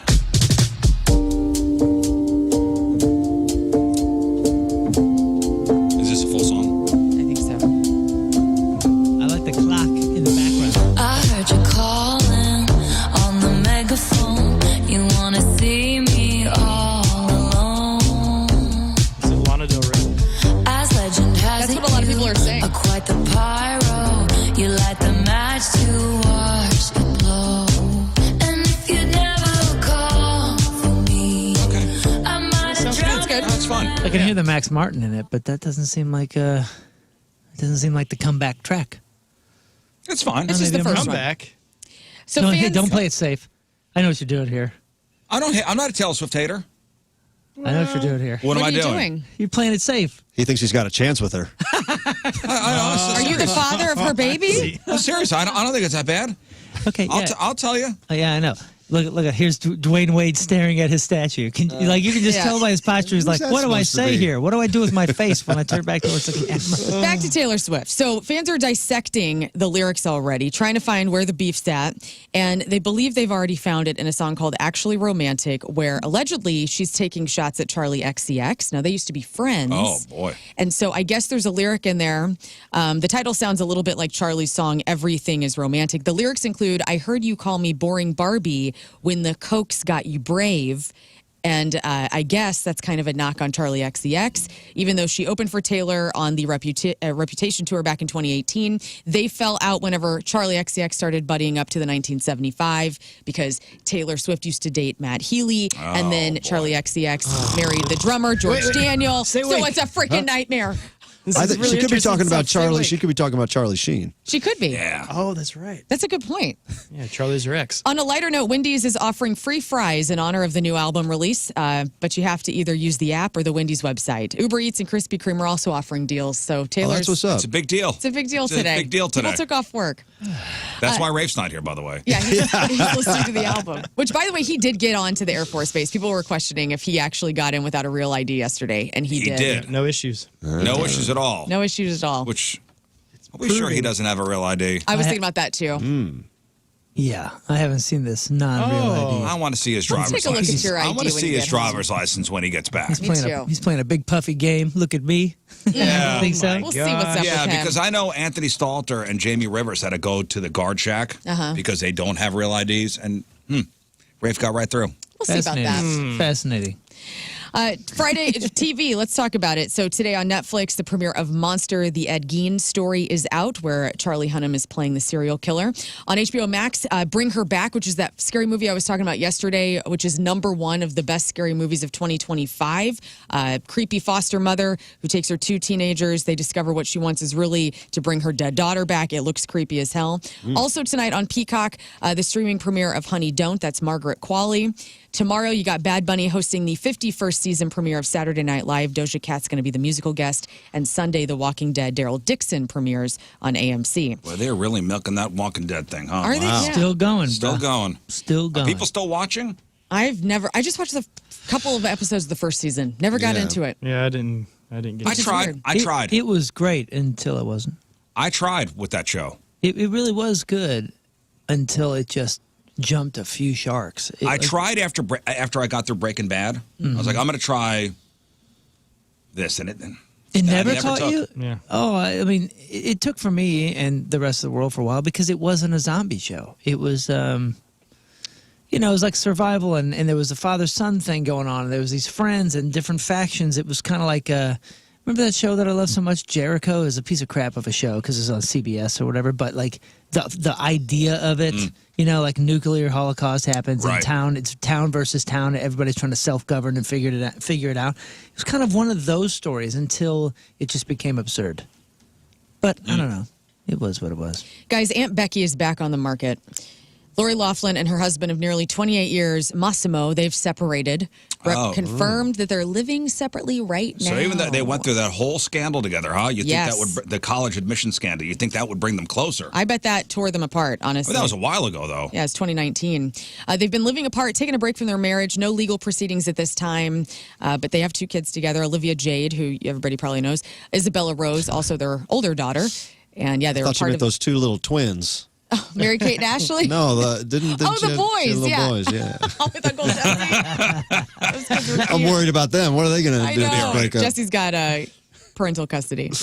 Anyway, so that sucks. Also in couple news, so we got Nicole Kidman and Keith Urban breaking up. Aunt Becky's back on the market. Now Ellen and her wife Portia could be the next celebrity breakup. What? No, I say know. it ain't so. True. So one source says that Portia loves Ellen dearly, but feels completely suffocated so much of the time, like in every aspect of her marriage. She feels micromanaged. They just moved over to Europe, at the beginning of this year, and Portia can't even go on a damn jog without Ellen having to be a part of it. So Portia's just wanting some space. Ellen seems so nice. What's up with Ellen? Hurts me that she's got all this bad press. Yeah, well, I think the sheen is worn off. Yeah. We're really seeing what Ellen's like. Moving into movie news, in theaters this weekend, The Smashing Machine. This is Dwayne Johnson and Emily Blunt. He plays a wrestler and MMA fighter. What do you think Mark the tomatoes Kerr. are on that one? That'll probably be all right. But it's also Smashing the Machine got 73%. All right. 73% on the critic score. All right, so that is The Smashing Machine. Bone Lake. This is a seductive horror story where a couple's romantic vacation at a lakeside estate is altered, and they're forced to share a mansion with some other people. 90%. That has 90%. Kidding me? Wow. The new Daniel Day-Lewis film, Anemone. That is the movie that was directed by his son, Ronan. 56%. 56. Ooh, that isn't good. I heard good things about his acting, though. Like, he's back. I mean, and he's the greatest actor of our generation. That's but why a would good thing. You think so? It's plot or directing? Like, Maybe what do you just think the is movie? going to... It's a movie. I mean, maybe kinda- it's just a stinker. Yeah. And then Are We Good? The Mark Maron documentary is out this weekend as well. I'm going to go see that.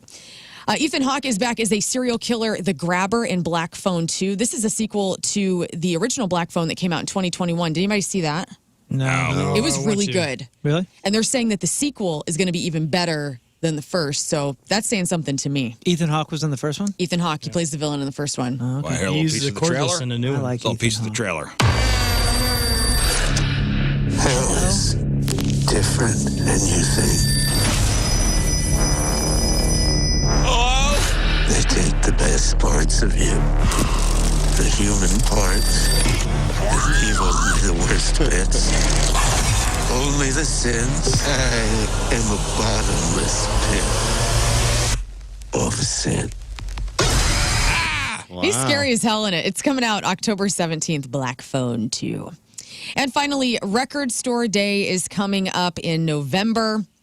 And new releases from Billie Eilish, Billy Joel, Sammy Hagar, Talking Heads, Warren Zevon, Creed, Jelly Roll, Scott Weiland, Cage the Elephant, and so many more are going to be out. You can see the full list at recordstoreday.com, but make sure you go check that out if you're a record collector. And that is your crap on celebrities. In relationship news, a happy anniversary to my wife. Well, We have our 5th anniversary today. Happy Oh, today, anniversary. happy Happy anniversary. Yeah. what are you guys doing? Things are great. We're having a great time at the homecoming football game. Oh, very good. All right. You gonna cool. romance her in any way? Wow. You do the parade? Get her Every flowers, day I man. romance her. Make out under the bleachers. That's Oh, make right, out exactly. under the bleachers. Old times. You guys So, are doing the parade? No, that's what a parade. Oh. No. The Is it- you're not doing the homecoming parade? I'm not sure there is a parade. You should really? totally get her a corsage. You think Yeah. so? That's really cute. That's a good move. Take her to the dance? Yeah. That's a good move. Celebrity celebrating a birthday today. Noah Schnapp, Will Byers on Stranger Things is 21. Alicia Vikander, that's Lara Croft on the Tomb Raider reboot, is 37. ASAP Rocky is 37. Jonas Suotamo, that's Chewbacca in the latest Star Wars movies, is 39. Ashley Simpson is 41. Tessa Thompson, Valkyrie in the MCU, is 42. Sean William Scott, he's a 3 first namer everywhere he goes. That's Stifler. He's 49. Khalid Twali is 50. Lena Headey, Cersei Lannister from Game of Thrones, is 52. Neve Campbell is 52. Kevin Richardson from the Backstreet Boys is 54. Gwen Stefani is 56. Clive Owen is 61. Tommy Lee from Motley Crue is 63. Jack Wagner, the secret agent Frisco Jones on General Hospital, is 66. Al Sharpton is 71. Dave Winfield, MLB Hall of Famer, is 74. Lindsey Buckingham formerly from Fleetwood Mac, is 76. And Chubby Checker, yes, Chubby Checker, real name, Ernest Evans, still kicking at Still 84 years old. All right, today's porno birthday, which is being brought to you by Patricia's, where fun and fantasy meet, is Erica Lockett. And today's birthday girl has been in 114 fine films, including The Adventures of Bobby Dickman, Big Knockers 23, Boob Watch 3, Land Ho, Gutter Mouths 2, Ladies Lovin' Ladies 4, Nasty Filthy Cab Rides 4, Wow. Slap Happy 13. Remember the show This Old House? Sure. No. You don't remember? This old Is that hoe. Bob Vila? Yeah, Bob Vila. Oh, yeah, of course. But she was in This Old House of Whores. Oh, Bob scary. Vila. The world's luckiest black man, and who could forget her role in 1997's Ass Gas and the Mystical Glop? I love the mystical glop tail. Erica Lockett is 59 years old. That's your porno birthday. Those are your crappy birthdays, and that was your crap on celebrities. All right, we'll take a break. We'll come back, and we're going to play Matchup with Moon. Moon versus Clownvis edition. Yeah, baby. Scott, load them up. Give me 6. Give me 6 callers. We'll do 2 rounds. I will give Clownvis and Moon 5 questions. Whoever gets the most questions right, our respective teammates or their respective teammates on the phone will win their choice of prizes. We have tickets to go see Ludo, night number 2, Halloween, Saturday night, October 25th, over at the pageant. We have tickets for our Ballpark Village Ride or Die Halloween party, happening that same night on the 25th, hosted by us down at Ballpark Village. And we got tickets for Modest Mouse next Monday over at the factory. So match up with Moon, Clownvis versus Moon edition. Team Clownvis, Team Moon, 314-624-3833 or 618-398-3833. We'll play next. So you got Sunny skies today, sunny skies tomorrow, sunny skies on Sunday. Great weather for the Mead on Main event down in Festus with King Scott tomorrow. Also, more locally, the Botanical Gardens hosting their Best of Missouri Market. That's a big deal. I know my wife's down there all weekend. I saw she and Tina were setting up. That's awesome. Shop more than 150 vendors of handcrafted items, locally produced food. It's a whole thing down there at the Botanical Gardens this weekend. Wow. You love crafts. Food, crafts, native plants, herbs, beer, wine. Who's got custom beard? jewelry? That's this weekend down at the Botanical Gardens. All right, let's give away some stuff. Yeah. That's right. And today's contest is sponsored by CarStar, your auto body repair expert. Hail damage, see them at carstar.com. So it is matchup with Moon versus Clownvis edition. Oh, baby. Let's do it. So I will ask each of you 5 questions. Whoever gets the most questions right, your respective teammates on the phone will win their choice of prizes. We have Ludo tickets, Ballpark Village Ride or Die Halloween party tickets. We got Modest Mouse tickets. Yeah. All right, so since Clownvis is our guest, he had the choice whether to receive the questions first or be put in isolation first. And you have chosen to? I'll go first. You will receive the questions first. I am open to receive. All right, let's get your teammates. You're going down, dude. I don't think so. Not I am survive the this greatest that ever round. lived. You are. Somebody's got to vouch for me. That's right. I'm just trying to get in your Scott, head. we need 3 more callers. Oh, we lost 3 already? We lost, 3 down. Oh, no. Hang-ups. I guess they don't want to win. I guess they don't want to win fabulous prizes. They don't want What a bunch of jerks. none of this smoke. Marty. Hello, Marty. All right, Marty's gone. Marty's lost. Something may be going on with our phones here. I'm not sure what's going on. Chris, hello. Hey, how you doing? Happy birthday, Riz. There's Chris. Chris, Team Clownvis or Team Moon? Usually it'd be Moon, but it's got to be Clownvis. Clownvis is the OG. Attaboy, Chris. Clownvis. The I like OG. it. I like it. We were both complimented. That's the way to do it. All right, let's go to Zach. Hello, Zach. Happy birthday, Riz. All right, you. Zach, Team Moon or Team Clownvis? This is Zach 2.0, so I got to go Team Clownvis. Yeah, baby. Clownvis. Enjoy. Okay. Zach with an H, I wonder. And Chris on line 1. Hello, Chris. How's it going? All right, Chris, Team Clownvis or Team Moon? Team Moon. Chris fool. on 1 is Team Moon. You fool. All right, hang on, guys. Scott, can you write in who's on who, because I don't. It's a mess. The phone system's a disaster today. That's okay. There's a mouse in the phone. There's a mouse. He's using his shoulders and his hands. And I don't know what he's saying. All right, so let's put Going Moon in. in isolation. And let's get the party started. Okay. Clownvis Presley. He's ready. standing up. I'm ready as hell. Clownvis, Yeah. how many feet are there in a fathom? The hell kind of question is that? How many feet are there in a fathom? You know what a fathom is? Yeah, it's like a ghost. No. It's water. Fan. It's yeah, deep in the water. Yeah. Fathom. How many feet are there in a fathom? 48. Okay. Question 2. Which river is dammed by the Hoover Dam?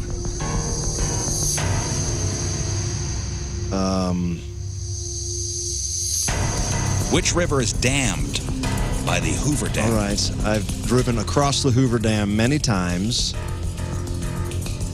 And I know the lake, Havana. The river would be the Snake River. Okay. Question 3 for Clownvis. Groundnut is another name for what? Groundnut is another name for what? It's either hazelnut. No, it's probably let's say acorn. Okay. Which country does the band Ace of Base come from? Sweden. Wow. Question 5. Bubble wrap was originally designed to be what? Bubble wrap was originally designed to be what? Bubble wrap was originally designed to be. Well.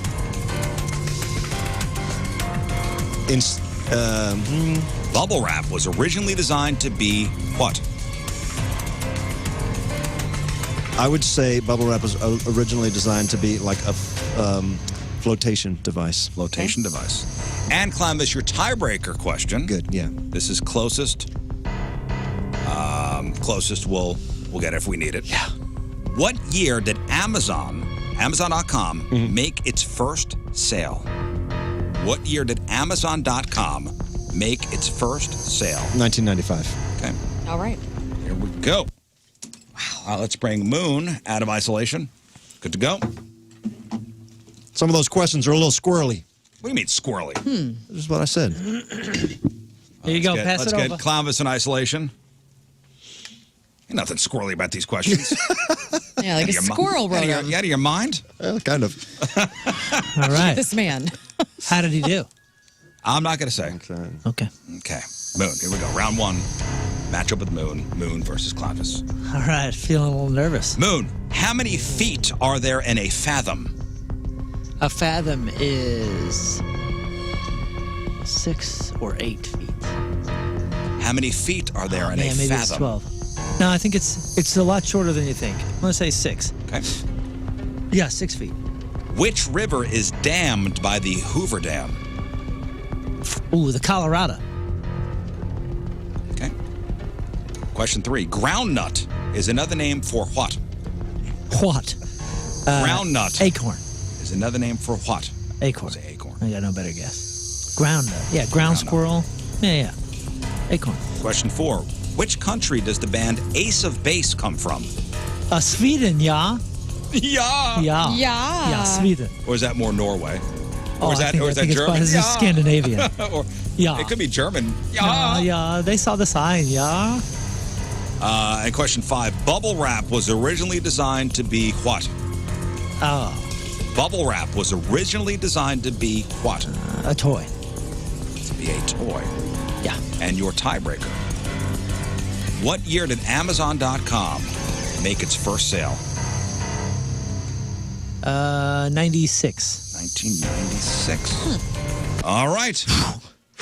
Lightning, baby, lightning. Woo! Feeling good? great. How do you feel? Really, really good. All right. Why do you ask? Because I flew. I feel good. There was I don't know. one or two just rando guesses. Yeah. All right. Well, listen, Guesses. Clownvis is playing for Zach and Chris Chris on line 1 Is me? in Moon's corner. Yeah, Chris. So we let's got get the this. answers for round number. All right. All right. How many feet are there in a fathom? Did you know this? I think so. I have a good guess. Well, I don't. Clownvis said 48 feet, and Moon said 6 feet. And the answer is 6 feet. Yes. I mean, that's what, you know. I knew it was a lot smaller than you think it is. Kind of a nerdy question. 1-0. It's okay. You Oh, can, what? Don't be throwing shade at me already. Which river is dammed by the Hoover Dam? Clownvis said the Snake River, and Moon said the Colorado Snake is River. in Wyoming and all that. And That's, the answer is Snakes down to the Hoover Dam, I think. does it? Crap. the answer is the Colorado River. Snakes on the brain. Groundnut is another name for what? They both said acorn. Oh, all right. Acorn. The answer is peanut. Peanut. Oh, ground nut. Oh, yeah, okay. That makes sense. At least we both said acorn. Yeah, I mean that was the best guess I thought. It's 2-0. Ground nut. It's not even a nut. It's 2-0. Clownvis, you need to get these next two right, and Moon needs to get these next two wrong. I will. In order for you to win. I bet I will. Do you even remember the questions? Not at all. Me neither. Which country does the band Ace of Base hail from? You both said Sweden. Both are correct. Yeah, baby. So Moon does win round number 1. I'm sorry, guys. Just for fun, bubble wrap was originally designed to be what? Clownvis said flotational device. Moon said toy. And the answer is wallpaper. Whoa. Sweet. Wallpaper. Almost said installation. And the tiebreaker question, what year did Amazon.com make its first sale? Clownvis said 1995. Moon said 1996. And the answer is 1995. Yes. Wow. Nice. That's all. I'm just saying. I knew that. That's Got very that. incredible. Made that look easy. Can you tell me what was sold? It's a book. It's a book called Flowers for Algernon. Fluid Concepts and Creative Analogies. I was going to say that. You didn't give me time. Fluid Concepts and Creative Analogies. All right, well, listen, Moon took round one. Very good. It was good. That was good. I'll All right, accept that. now we'll go round number two here. Let's go to Brittany in Belleville. Hello, Brittany. Good morning, Riz. Happy birthday. Thanks. All right, Brittany, Team Clownvis or Team Moon? I got to go with Moon. Team Moon for Brittany. Hang on.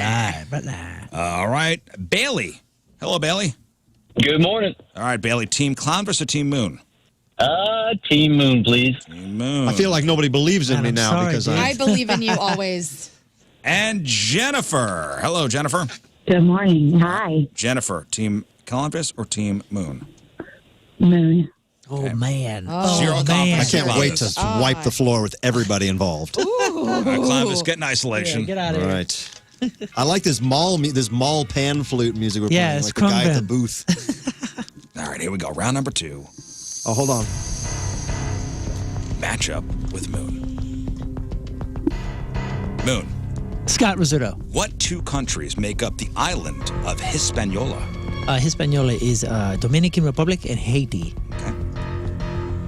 Question two. What instrument is sometimes called a licorice stick?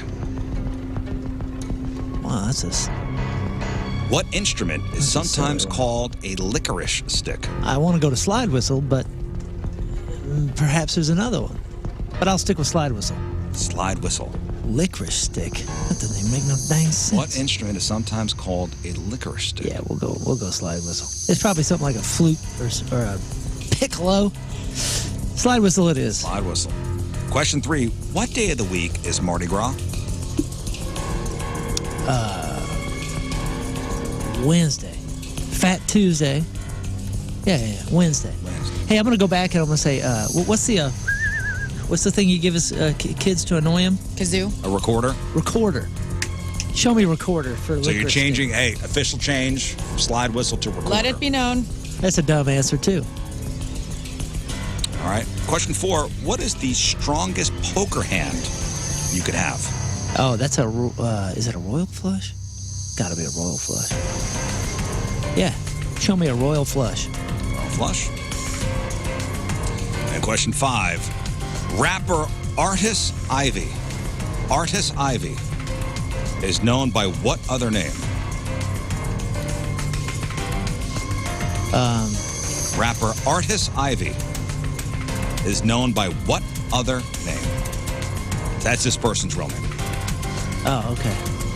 Artis Ivy. Ivy. A-R-T-I-S-I-V-E-Y. Man, that's a cool name already. Artis Ivy. It sounds like a feller's name, right? Like Artis, like Art, Arthur.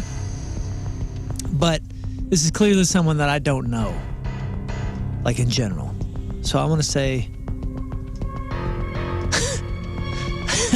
I was gonna say like Ice Spice or something, but I don't think you would be asking me about somebody that you don't think I've heard of or like know more about.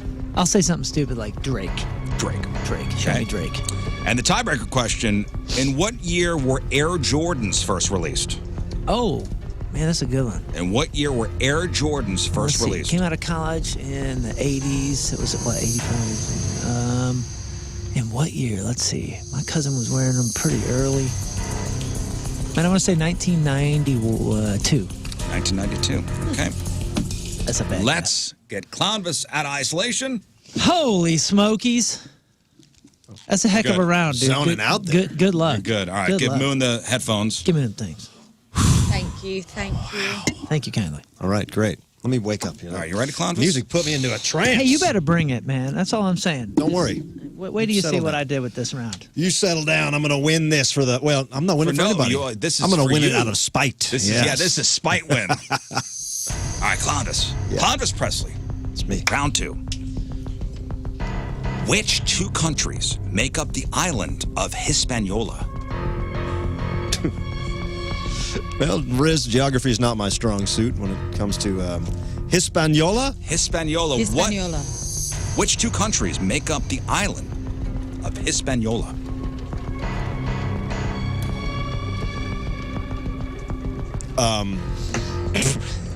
You got this. No clues? No. No lifelines? No lifelines. Hispaniola? Hispaniola. Hispaniola. Spain and Estonia. Okay. Spain and Estonia. Histonia? Estonia, yes. The great country of Estonia. Estonia. Clownvis, what instrument is sometimes called a licorice stick? What instrument is sometimes called a licorice stick? A liquor stick? Yes. That's what I call a flute. A flute is the answer. A flute. What day of the week is Mardi Gras? Friday. Friday. What is the strongest poker hand you could have? A royal straight. Royal straight. And question 5. A royal. You go back. A royal flush. I'm sorry, royal flush. Question 5. Rapper Artis Ivy. Artis Ivey. Sure. Artis Ivy is the real name of what rapper? Artis Ivy is the real name of what rapper? Artist Ivy. Artist Ivy. Artist, not artist. Yeah, Artist. Artist. Artist Ivy is the real name of which rapper? Which rapper? Rapper Artis Ivy is known by what other name? Let's just say.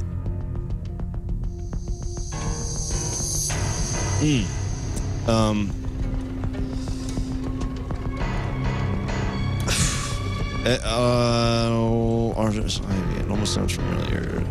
Does the name kind of come into play in some way with the rapping name? Artist Ivy. You have any idea, Lauren? I have a name that came to mind, but I don't think it's right. Okay. Yeah. All right. Artist Ivy. I almost feel like it's somebody I don't know that well, so let's go with somebody I don't know that well. Let's say Artist is a boy's name, huh? Yeah. That's a hint. All right, then I will say Here we go. In 3, 2, 1.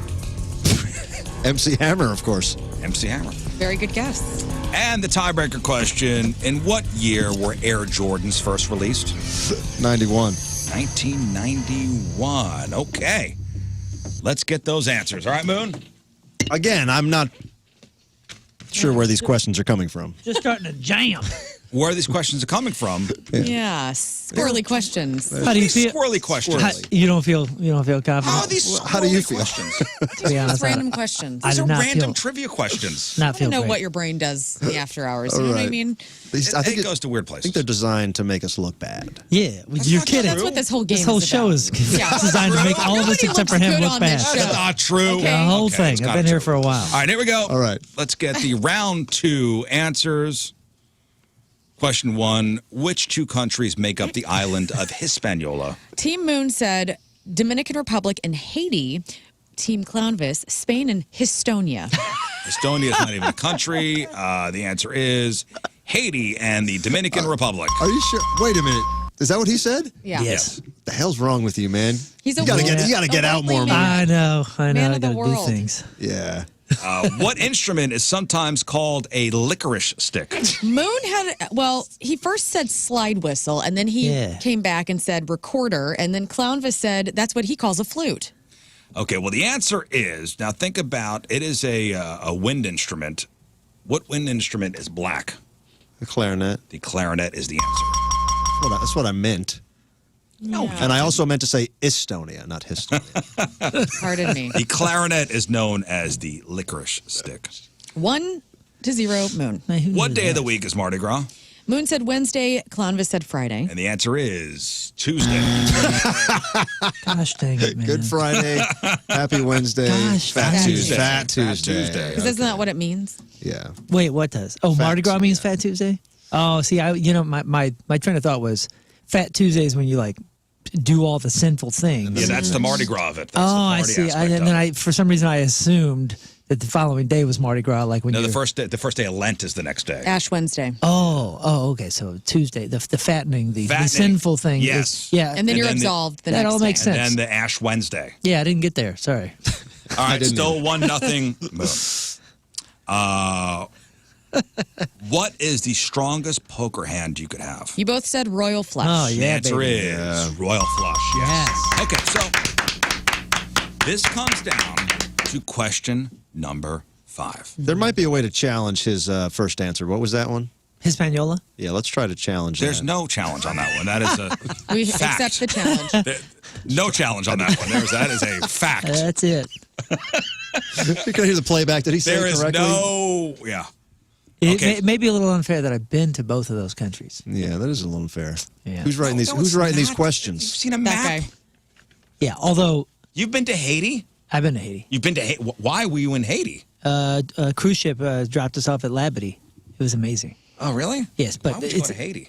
well, Why would- I mean, it's like a they like war-ridden fenced off this area for travelers. Oh, okay. It's not a great yeah, great you ain't, area. You It's ain't wandering Well, through yeah, the it's a rest mess. of it. War-torn. Freaking mess. Okay, so for question 5, rapper Artist Ivy is known by what other name? Now, you both had different answers for this one. You did. You feel it? Do you know? Do you know this? No idea. Oh, your guess is better than mine. I hope, but I feel like it's probably not because I feel like I would know this guy's name. So, again, you both had different answers. If Clownvis gets this correct, you're tied and we go to the tiebreaker. Moon said So, wait, before you say it, Do you have a guess? do you have a guess? no. Do you have I any thought you had a idea? guess. I did, but then I realized you said it's a man. Because I was going to like Eve. You said it was a man. Artist. You said it was a man's name. You said it was a man. man's name, yes. Did you say that to me? No. Settle down. Just answer the question. Don't be trying to you guys bend the were rules. Both, you guys were both like, well, I don't know if I know this person. You both know this person. I mean, I don't know. Maybe somebody's shared a stage with him. I have no idea. Oh crap! You both know this person well. Really? Their music. Oh my goodness. I do? Artist? Yeah, I would think so. It was of our time. This person is no longer with us. Oh no, we then both I'm got it wrong. Oh, you did. You're. My guy's still alive. Yeah, mine is too, and doing well, I believe. And Moon said, Moon said Drake. Clownvis said, MC Hammer. Artist Ivy is Coolio. Oh, for Which, real? yeah, Aubrey Drake Graham is Drake's real name, and then MC Hammer's real name is Stanley Kirk Burrell. I didn't know that. Burl. Burl is Hey, Burrell. Burrell. Or Burl. That's Coolio. Oh man, we Coolio. should have known that. We should. Coolio! Yeah. Wait, didn't you do something with him? Fantastic He's in the Voyage. Juggalo world. That's what I Coolio was- thought. yeah, I thought Coolio's, I yeah. thought you shared a stage with I him. should have known that, and we didn't get that close to learn his name was Artis. Wow, he does. Artist? He did have a Juggalo tattoo that he got here at Pops, I believe. Oh, that yeah. was spelled wrong. He spelled it wrong. One G. Yeah. On his arm, right here, dude. His only tattoo, right there. No. Artist Ivy is Coolio. Good one. Wow. So congratulations, Moon wins 2-1, and the tiebreaker. Not a great showing from either of us. Yeah. In what year were Air Jordans first released? Moon said 92. Clownvis said 91. Oh. The answer is 1984. Oh my goodness, for I was- real? I was the closer. trash. I was That goes. 84? Full disclosure, guys, I threw that so the fans could get some free tickets. Oh, you did? Of course I Man, know it's people. Coolio and Dominican Republic and Haiti. I know all that stuff. So you went to Hispaniola? Hispaniola. I did on a not. cruise? I did not. Oh yeah, the first time was Haiti, and then I went to. We've gone to Dominican with the family a couple times, but I did not realize it was Hispaniola until afterwards. Yeah, I mean, it's one island. Haiti and Dominican are one island with a border in between. Yeah, I did the typical American thing where you like travel outside the country and don't know where you're going. You just know the name of the place and the resort. And then at one point I went, I don't know too much about this island I keep landing on. Or if study up a little bit. Or if it even is an island. So I looked at the map and I couldn't find it because it said Hispaniola. And I was like, what the heck is that? And when you zoom in, then you realize, oh, it's the island with both countries. All right. Have you been on a cruise, Clownvis? No. You're not? Are you a cruiser? Are you open to it? If I was getting paid, I might consider it. Oh, you wouldn't on a vacation? I'd rather not. Why? What do you know about it if you haven't been on one? Well, I don't want to really just be out on a boat. You stop different places. It's just an island that You're moves. my people. It's I just don't want to go either. It's just a party island that moves. Yeah, it's a party island full of diarrhea. Yeah, I don't want the diarrhea. Oh, I don't want the confinement. I don't want the seasickness. Headline. It's you. Norovirus outbreak on Royal Caribbean I don't ship. want that either. Have Sickens fun. nearly 100 people. Have fun in Estonia. Dude, you ever have the norovirus? It's the sickest I've ever been in my life. Well, Royal Crimea Caribbean River. cruise ship is Wah. dealing with a nasty norovirus outbreak. The ship Serenade of the Seas, it's been on a 13-day journey, started in San Diego, scheduled to dock in Miami this Thursday. But along the way, people started getting sick. It's like 2 out of 3 cruise ships this happens. No, That's see, right. and that's what Rizz will have you think. That's what this show is perpetuating. 94 passengers, 4 crew members, diarrhea, vomiting, just a miserable experience all around. I've been on a couple, 2, 3, 4, or 5 of them, and they've all been spectacular. Zero sicknesses, Lucky. zero whatever. The only time I ever felt weird is when I was taking Dramamine. I was like super freaked out about seasickness, and I like took Dramamine for like the first couple days on the first one I ever went on. It was the smallest ship too, and I was like, man, I do feel a little floaty, a little weird, a little woozy, and I stopped taking it and felt normal. Huh. Well, just wait till the 6th cruise when you start pooping for 13 days. As you can imagine, the crew worth has it. seriously ramped up. They're cleaning, disinfection procedures all over the ship. They're isolating the sick passengers. Didn't you say you would get in a plane with a friend who had a pilot's license? That's what I said. You would do that, but I you said won't get what on. I said. You won't get on a cruise ship. Well, you can see the land. If we go down, we're dead. It's fine. I don't want to be out in the middle of the ocean And have a everybody's chance dead, at and I'm the survival? only one out there, and I'm getting You eaten don't by a want whale. a- I don't want no part. Shark gets your leg and you're still alive for thank 3 you. days. Now, for anybody who's Oh. not familiar, you've had the norovirus? Yes. Oh, God, it sounds was awful. brutal.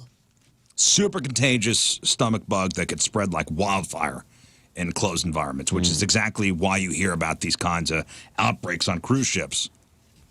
In fact, the CDC notes that this is already the 19th gastrointestinal outbreak on a cruise ship this year. So gross. Out of 23 cruises that they've done. Right. There's 23 cruises a day from a single port. You guys are crazy.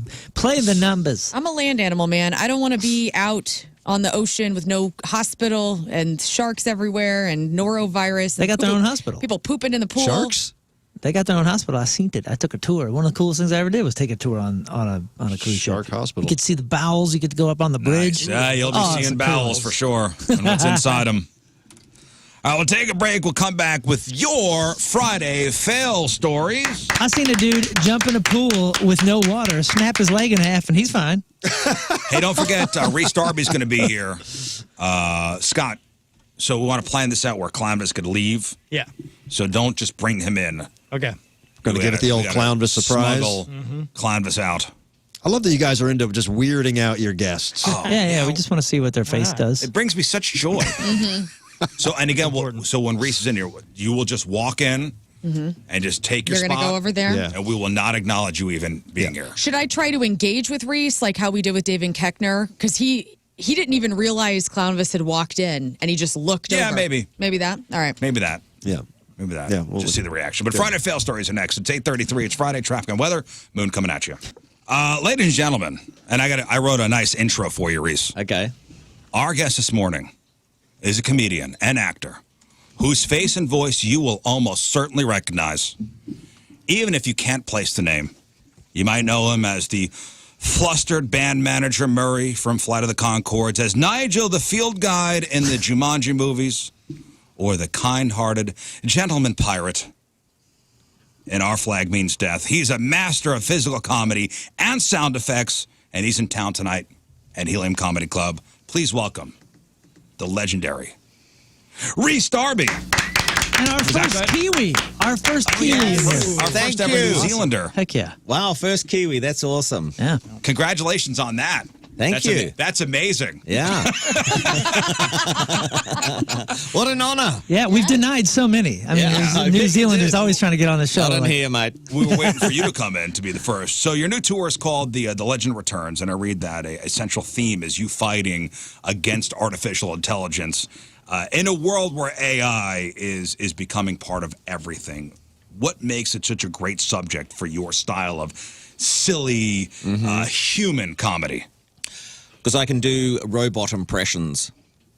Nice. And AI can't do human impressions? It's trying, isn't it? And it's getting better by the second. But look, humans are humans. We're on this planet to enjoy each other. And we built these things. And we're kind of getting rid of ourselves by doing it. So it's not on. Look, I'm in the arts. I get AI's pretty good at various things for science and stuff, but in creativity, just leave us alone. Yes. Amen. Thank you. There is. Did you see on Right after learns Spotify? hard. Did you see on Spotify? There's a band that is completely AI, and the music's actually pretty friggin' good. Yeah. And they didn't tell anybody at first, and people are like, hey, who are these guys creating this music? And they had millions of followers, Yeah. and fooled us. That's it. It's a scam, you know? And the worst part is, I mean, it is us doing it at the moment, but it's going to get to the point where it's also AI just creating AI for us, you know, to scam us in a proper way. So it's I don't know, it's not a fun thing, but I make it really fun. What's the name of that? The AI actress everybody was talking about. Tilly this week? Norwood. Yeah, Tilly Norwood. that's right. And was this Tilly Norwood being hired for things actually? No, she's looking at getting representation. So that's the first point. I mean, I think what we're going to end up having is AI. We've already got AI agents where you can just get AI to do your stuff for you. They look it up and they fix things for you or whatever. But I think what they want to do with this Tilly character is put her in movies with actual actors and things like that. It doesn't make any sense to me. Because what are you acting up against? A laptop? Right. Well, I mean, exciting. you've done, We'll put her in later. but you've done stuff with CGI. Yeah. I mean, that's artificial? Well, that goes in later. I haven't acted up against a tennis ball on a stick yet. You know, but that's the cool old way. That's fine. You know, special effects is a different thing. Computer animation. I mean, I do voice for animation for work. And, okay, someone Wes just walked in. What do you mean? I don't know if you guys can see it, but there's a clown. Sort of an Elvis type. Wow. Can you guys see that? No. Okay, I'm freaking out. What do you mean? Anyway, There's weird stuff in the water in St. Louis. I don't know. You didn't drink the water, did Ladies you? and gentlemen, Clownvis Presley. Wow. Awesome. Thank you. Thank you. Clownvis Presley joins us with Rhys Darby. Can Thanks. you guys see that? That's always a guest first reaction. Yeah. Did you just? Am I? No. There is a clown kind of Elvis character that just walked. I mean, I feel normal. You are normal, my friend. He is. Yeah. You are a normal. He's a normal boy. That's what Tilly said. I feel normal. Yeah, I will. I bet you do. You don't feel at all. Are you an Elvis fan? I love Elvis. Yeah. Are you a clown fan? Wow, you know. Who is it? Shied away from that one. I'm scared of them, but yeah, no, they're good. Are you really scared of clowns? Well, no, but slightly off-putting. Okay, you know.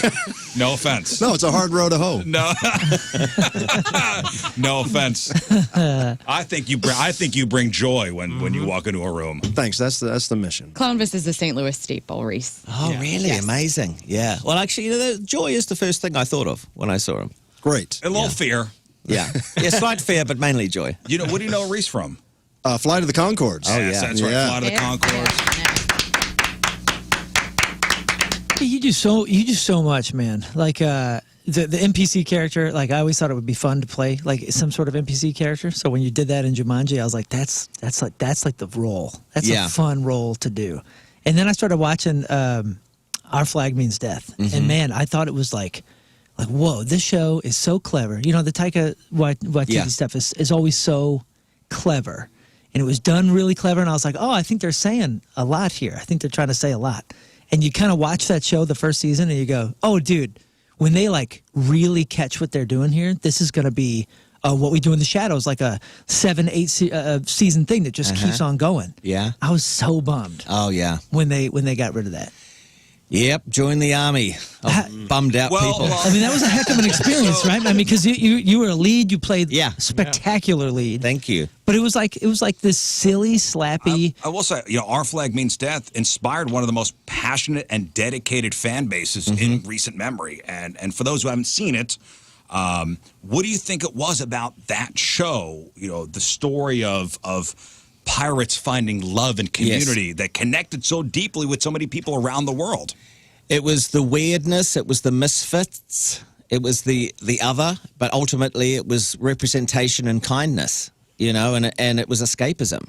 And it was beauty. So it was just everything. Like, the whole thing was just wonderful to watch. And it made you feel good. So, yeah, why take that away? Nice one, world. Or the dude that probably did it. You know who you are. Was it one Money man? Was it one specific person? Because we know. could send Clownvis after him. I'll get him. Yeah. I don't know. I'll track him down. It's Good law. TV's in a bit of a flux at the moment with the streamers and everyone's trying to work out what they're going to do next and how they're going to save money. And then AI comes into the mix. It's crazy. But they also don't give things a chance. Yeah. Well, some things they do, though. Some things that I think are just really lame. Go for season upon season. Huh? Let's start naming names. What do you hate? I can't, otherwise, I won't get another job. Well, I'm so curious to ask somebody like you that has done a lot of TV and movies. And with where the business is, I feel like, and I'm always saying this as a consumer, this is a pretty cool golden age for the consumer because for a fairly cheap price, we have spectacular things being thrown at us on a daily basis. But the movie business is in such influx, especially with theater stuff. Yeah. What do you, as a performer, prefer to do right now, movies or TV? Ooh, I mean, they're both really fun in different ways, but I like TV because it feels like a job that keeps going. You've got the same people you work with every day. You turn up and, you enjoy each other's company and you just kind of head down and do the thing. And movies, you really, you read the script, you get involved, but you don't know how it's going to come out. And then it's quite fleeting. It can be just like, oh well, that's gone, or unless it's a real iconic hit, and then you might do another one, Jumanji, or another one, and stuff like that. And that's good because you feel like you're bringing entertainment to families, and that's a big thing. It's a hard thing to do to get the tone of the comedy right, where kids or teenagers or both will watch it with their parents, and you can all go home laughing. Because there's a real divide in some of the popular stuff where where only that sort of generational group will watch it, and others will go, "That's not for me." So to try and bridge the gap, and we did it with Conchords as well. We bridged that gap. It feels good, and to create comedy that's optimistic, that's not punching down, and that's another thing that Our Flag Means Death did. It's for everybody. So those are unique, and they should be cherished. Those kind of things. So, yeah. You have such a big body of work now. Do you even still have to go on auditions? No, not much. That's awesome. That's good. incredible. I do what I do and I offer what I offer. And when I get in there, I'll also improvise and I'll give you way more. And I like doing take upon take upon take so I can just get as funny as possible, and that's what it's about. To be at that point, though, is amazing, where you don't have to, where people call you, like, all right, I know Rhys will be great in this role, and your phone's ringing. Well, not much. It should be. I do it myself. Rhys, you have such a joyous face. Like, your face is one. Like, Rizz's introduction of you is like, I think people know your face more than they may know your first name. And that's such a beautiful thing for a screen actor, because we were talking to Courtney Landrum, who you just were on her show, and we were talking about how much just looking at you brings us joy. And I think that from your time of Flight of the Conchords, because that show in itself I think, opened the door to so much of a wider audiences for getting into TV, like because it was so weird and kind of underground, but it was mainstream. Oh, whenever there was a Murray scene, it was you knew yes. it was going to be funny. Yes, Off the it rails. was so good. My band meetings, Yes, Yeah. loved it. my emergency band It meetings. was just so. on the It was fly. such a weird show, and it was so avant-garde. And there was nothing else like Yeah. it. Yeah. 100%. And like America just took to it and they loved it. And it became iconic really quickly all over the world. When did you realize this was a worldwide thing? Look, the pilot actually went out on MySpace. wow. Yeah, for free. So that's how a lot of people. That was when social media had just sort of begun. Obviously, with that, if you remember that, some young people won't even know what I'm talking about. But MySpace, and then so when I was in the Edinburgh Fringe Festival, now I've been a stand-up for 25 years, so that's kind of my base level stuff I'm doing, which is what I'm doing at the club tonight. But people would come up to me, Americans would come up to me in Scotland, and they'd seen Flight of the Conchords. They'd seen the first season because I was out of the US when it was on, and so that's when I started to realize when people are coming up to me on the street that it must have been a hit. It's resonating with people. Yeah. And I didn't think my character would resonate because I know the Conchords are these cool alternative, musicians. My guy was just sort of a bit stuffy, and but really people did relate to him because he's the guy who wants to be cool. Yeah. Yes, 100%. And he doesn't want his job, so he wants to do another thing, and he's managing a band. He has no idea what he's doing. Luckily, neither do the guys he's managing. So it was that kind of thing of being part of something. That people could resonate with, because we're not all that cool. It's hard to be cool, and some people try too hard to be cool. And cool comes from within. I'm sounding like Henry Winkler now. Just Winkler, sorry. Yeah, the Fonz. Always showing my for me, age. it was like Tenacious D, and then you guys. Oh, yeah. you guys came. There was a slight rivalry between Tenacious D and the Conchords because there were two music groups who are sort of crushing it on there. And then you wind up shows. doing Jumanji with Jack Black. Yeah, Ooh. he's a great guy. I bet. Yeah, so he likes me. Yeah, we get on. That's cool. And so you came from you were in the Army, the New Zealand Army. That's right. And then I guess you loved this British sitcom, and that's how you got into comedy. Yeah, definitely. So how does that transition happen from the New Zealand Army to the stage? Well, yeah, I guess when I was young, I didn't think that it was really an option to sort of get onto TV or get on the stage much in New Zealand, and I really had a fascination with the military, and I wanted to do that. I was wearing uniforms since I was 12, like Air Training Corps. That's a thing we have in New Zealand, and then the Army Cadets. I enjoyed it, so then I became a radio operator in the actual army, and I had fun, but my sense of humour always got in the way. Right. So eventually I was told, look, you could move on. You're making too many people laugh. And so I went to university, and then, just this like one thing after the next, I fell into being able to do comedy. I was in a comedy duo, and comedy stand-up was just sort of burgeoning in New Zealand back in those days. We had like one comedy club. We still have one full-time comedy club. Whoa. And there's other little satellite gigs in pubs. But yeah, I just sort of started doing it, and then I went solo, and then I got into international comedy festivals. I went to the UK and stayed over there for a good decade, and then the Conchords came over, and that's where we connected up, and then I ended up in America. Long story short, but I've always had a lot of kind of interests. You're also into cryptozoology, which I do. I like What do you weird mean? stuff. Yes. Yeah. What is cryptozoology? cryptozoology, Bigfoot. So that's the search for creatures that are unclassified by science. I Okay. Well, Very important. Then let's go on Very just like important study. on the big hits as far as believability, or shall we say, possible reality. Mm-hmm.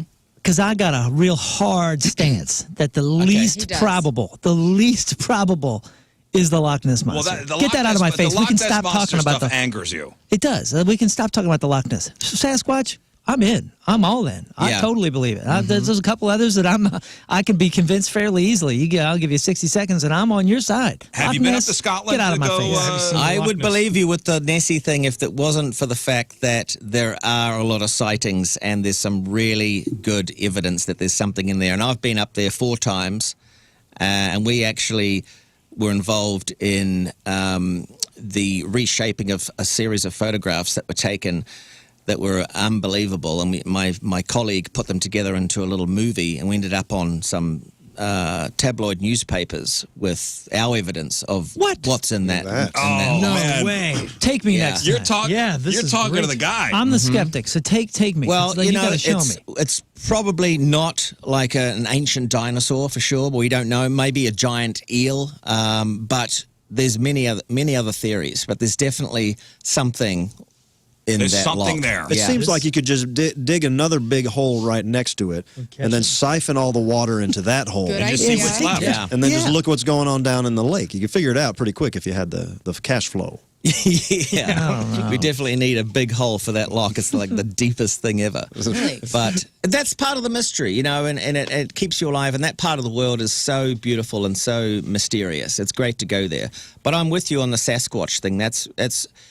There's a kind of a hairy hominid in most continents, and they've got different names. And so there's even in Sasquatch, Australia. Bigfoot. Missouri has we had in the 70s Momo the monster. Yeah, Momo. Oh, Yeah, Momo. Momo. Yes. Momo is the Missouri Bigfoot, and also we have the Ozark Howler Oh, yeah. out in the Ozarks. And then Momo is like skunk ape. He was like a Rhys, I mean, yeah. what we have the technology to snag one of these things. How come with everything available to us now, modern technology, we haven't snagged one of these things yet?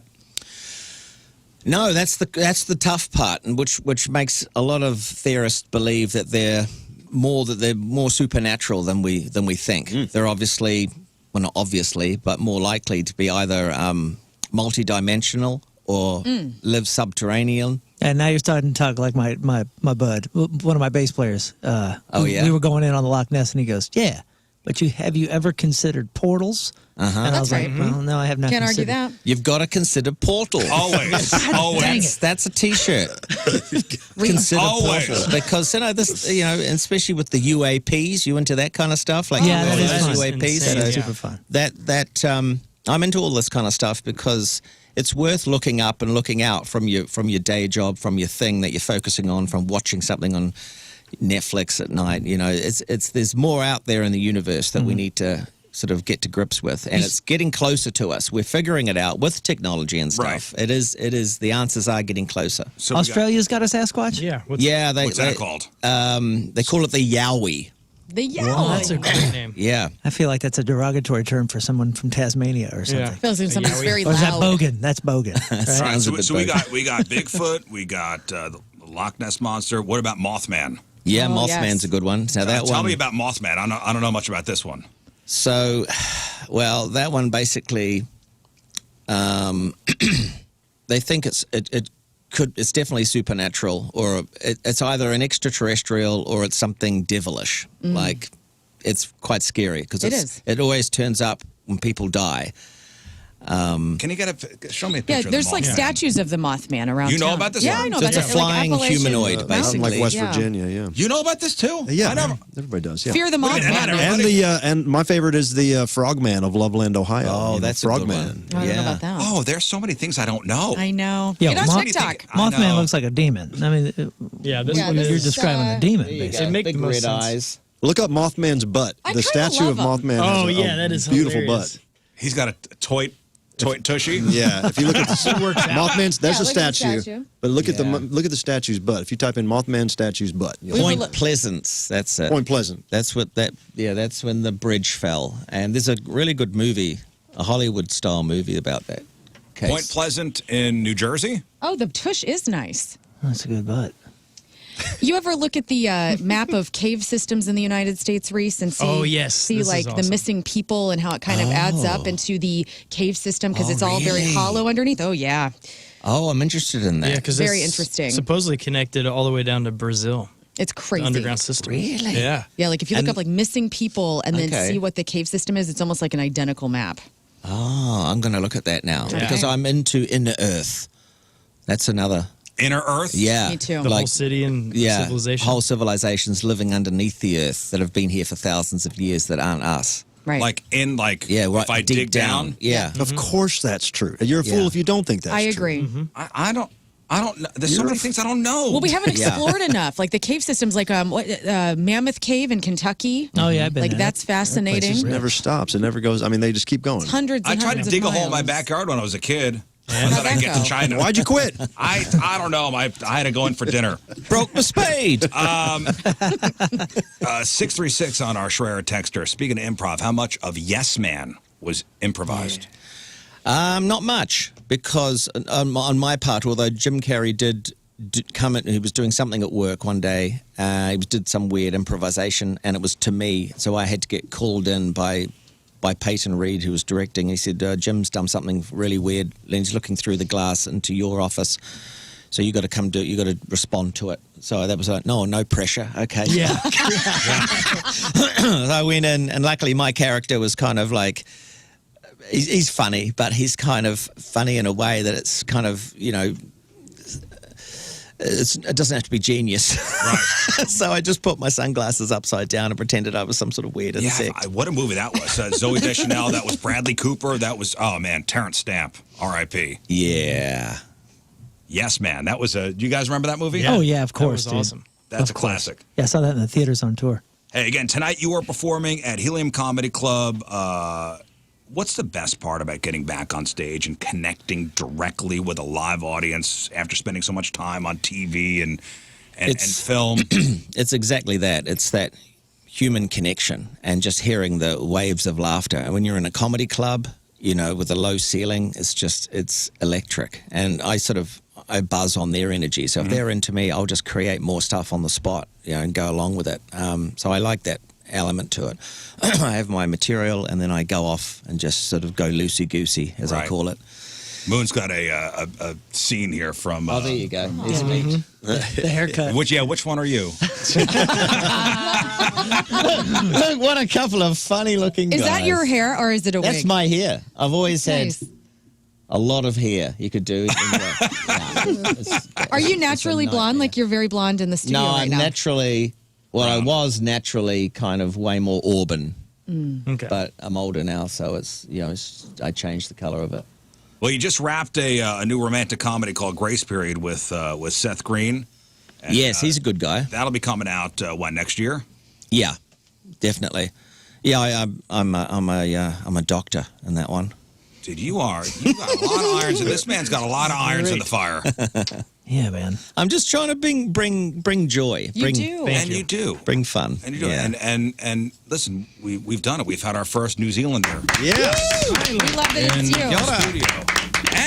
And Clownvis is here too, which is amazing as well. It's a pleasure to be in here with you. Do you have That's awesome. any other questions for Rhys? Not a one. Before we let We him answered go? them all. Well, great. I do. So you said you started doing comedy, and that's like the baseline for you and all that. But you mentioned I'm assuming the New Zealand comedy circuit was Auckland and maybe Christchurch, and Yeah. then back to Auckland. So like, Yeah. where did you start? Like, how do you get going when you're on an island like that? Well, you can do it at home, and it's the scene's bigger now. There's we had our own comedy festival, so it does happen back there. You've got Australia just across the ditch. It's a 3-hour flight, and they've got way more comedy clubs. That's what you call it, the ditch? Yeah, Like across Yeah, the we have ocean the there? pond. exactly. Yeah, Ditch. Well, we call it across the pond when we go to Yeah, I guess so. England. exactly. That is the pond, and we got the ditch. It's less.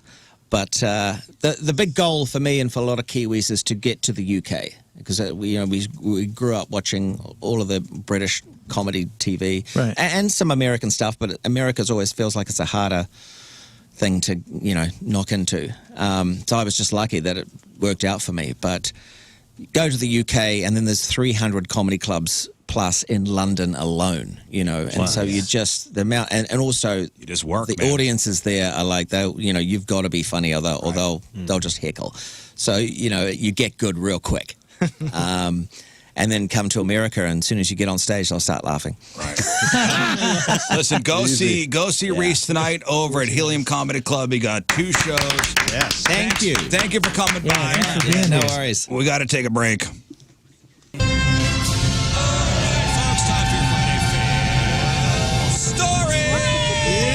baby. So all these people thought they had the perfect plan, but somewhere along the line, that perfect plan went completely sideways. Yeah. And it became an Uber. An ultra. Yeah. Dare I say it? Mega. Here we go.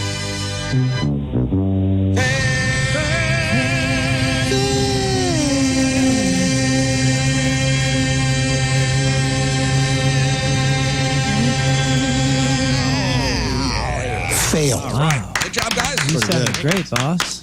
And your Friday Fail stories are sponsored by Moritz Reusch Jewelry, the official jeweler of this Rizzuto show. So, looking for a suspect can be like searching for a needle in a haystack, or at least it can be like searching for a screaming baby in a haystack. A man suspected of committing multiple robberies in Colorado was found walking in the background while a TV news crew was filming a segment about him. Oh. And it happened a week ago, this past Friday. One of the reporters, a man named Justin Adams, did a double take as he watched him walk across the street behind him. And he later said he was just in a sense of disbelief when he saw the guy he just described. Dude, listen to this. Yo.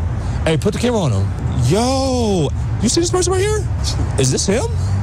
Would it be crazy if we actually found the guy right now?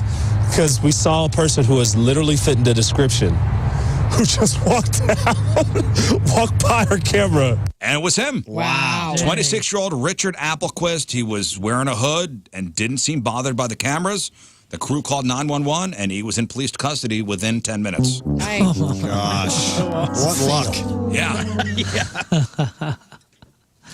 Now, we've heard stories about criminals outing themselves on Facebook, right? Mm-hmm. And I guess this is just a sign of the time. So you have a 19-year-old college student, Ryan Schaefer. He damaged 17 cars in a Missouri State University freshman parking lot back in late August. That's out in Springfield, right? Which Missouri State? Oh, yeah, down Springfield. MSU? Go Hawks. Bears. Go Bears. Yes. Go Bears. So Ryan Schaefer damaged 17 vehicles in the MSU freshman parking lot in late August. What a jerk. Shattered windshields, ripped off windshield wipers, ripped off side mirrors. What a douche. Dented hoods. It's unclear why he did it. It happened at 3 in the morning. Oh. Ryan was caught on surveillance cameras, but when police tracked him down and interviewed him, he's like, that wasn't me. No. That wasn't me. But the authorities seized his phone. And he found a chat GPT conversation from 3:47 a.m. that night where he described the damage and asked if he could go to jail for this. And ChatGPT urged him to seek help. That's good. Turns out you can get in trouble for it. No. Oh, gosh. And Ryan was charged with first-degree property damage and is facing up to 4 years. What do you get for putting Vaseline under a handle? 4 years. Oh, no. Death. Ryan, we're looking at you. Hey, he'll be able to graduate. All right, for this one, we're going to Florida. This one started as a terrifying Amber Alert and ended with a collective facepalm across the nation. So it started with when 17-year-old Caden Spite texted his family that he'd been shot and abducted by 4 Hispanic men. Naturally, the family panics. His sister posted desperate pleas on Facebook. Authorities launched a massive search. The whole community was in high alert, fearing the worst for this young man. He was found safe the next day, and everyone breathed a sigh of relief until the real story came out. So the local sheriff, one Billy Woods, announced that Caden's entire story was completely made up. So what really happened? Caden had parked his truck, then casually rode off on a bicycle he'd just bought from a Walmart, along with a tent and camping gear. So to really sell his fake kidnapping story, he decided he needed a dramatic touch. Okay. So he took out a handgun and shot himself in the leg. Oh, That is yeah. a good touch. You want attention. Let me repeat this. He shot himself to keep up the ruse. Yeah. Commitment, dude. I mean, some of the guys lack commitment these days. Investigators found a single shell casing near his abandoned truck and confirmed there was 0 chance the wound came from an attacker. This is not what we mean. That's when not the we commitment mean you're looking commitment. for? Oh. Caden just wanted Such to a go fine camping. line. He just wanted to go camping and thought faking his own violent abduction was the best way to do it. I mean, it's faking, but then you're shooting yourself, pal. So, like, what are we doing here? Yeah. Hey, here, how about you camp out in the psych ward for a few months? Right. I guess Please. it makes a trip easier. So the sheriff noted that since a ton of taxpayer-funded resources were used in the search, pressing charges against the teen is still very much on the table. For now, his parents are not letting the police interview him. Everybody that knows this guy is forever just going to refer to everywhere he goes as camping. You want to camp out over here? Yeah. Well, where you heading, dude? So for faking a kidnapping, sending his family and community into a panic, and shooting himself in the leg just to go camping, dopey kid. Oh, gosh. Failed. Worth it? I don't think so. Okay. No, I'll tell you what, though. If you knew someone that intentionally shot themselves for something like this, could you First of all, the balls. Could you ever trust them? No. Ever? You willing to shoot yourself, you dummy? You dummy? I can't be friends with you. We ain't hanging. I ain't going to a baseball took a bullet game. for me. Yeah. It's crazy town. You're screwed, buddy. Yeah, that's What? For just a obnoxious, dumb reason? Wow, dude. for not even a good reason. Good luck with friends. All right, New bike, too. this guy, 57-year-old guy, picture this cruising in his C8 Corvette convertible. Sick, bro. That's a fast car, right? That's a fun one, yeah, dude.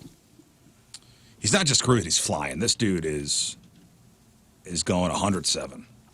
Nice. He's in Florida. So, a Flagler County Sheriff's Office deputy clocked him at 107. So naturally, the officer pulls him over. Dashcam video shows the driver immediately putting his hands up as the officer approaches. So the cop asked the question, why were you driving so fast? And you'd expect a dramatic reason for speed like that. Right. A medical emergency, rushing to the birth of a kid. Nope, here's the actual chest cam audio. Why are you going so fast? I have an appointment with my barber. You have an appointment with your barber, so you go 107 miles an hour, I'm sorry. weaving in and out of traffic. That's right. He had an appointment with his barber. First of all, why are you going so fast? You're going to ask somebody with a rear mid-engine rear I thought he was going to say, because I got this car. Because I can. mid-engine car. Yeah, it's because I bought the it. engine's behind me, brother. That's why I'm going so fast.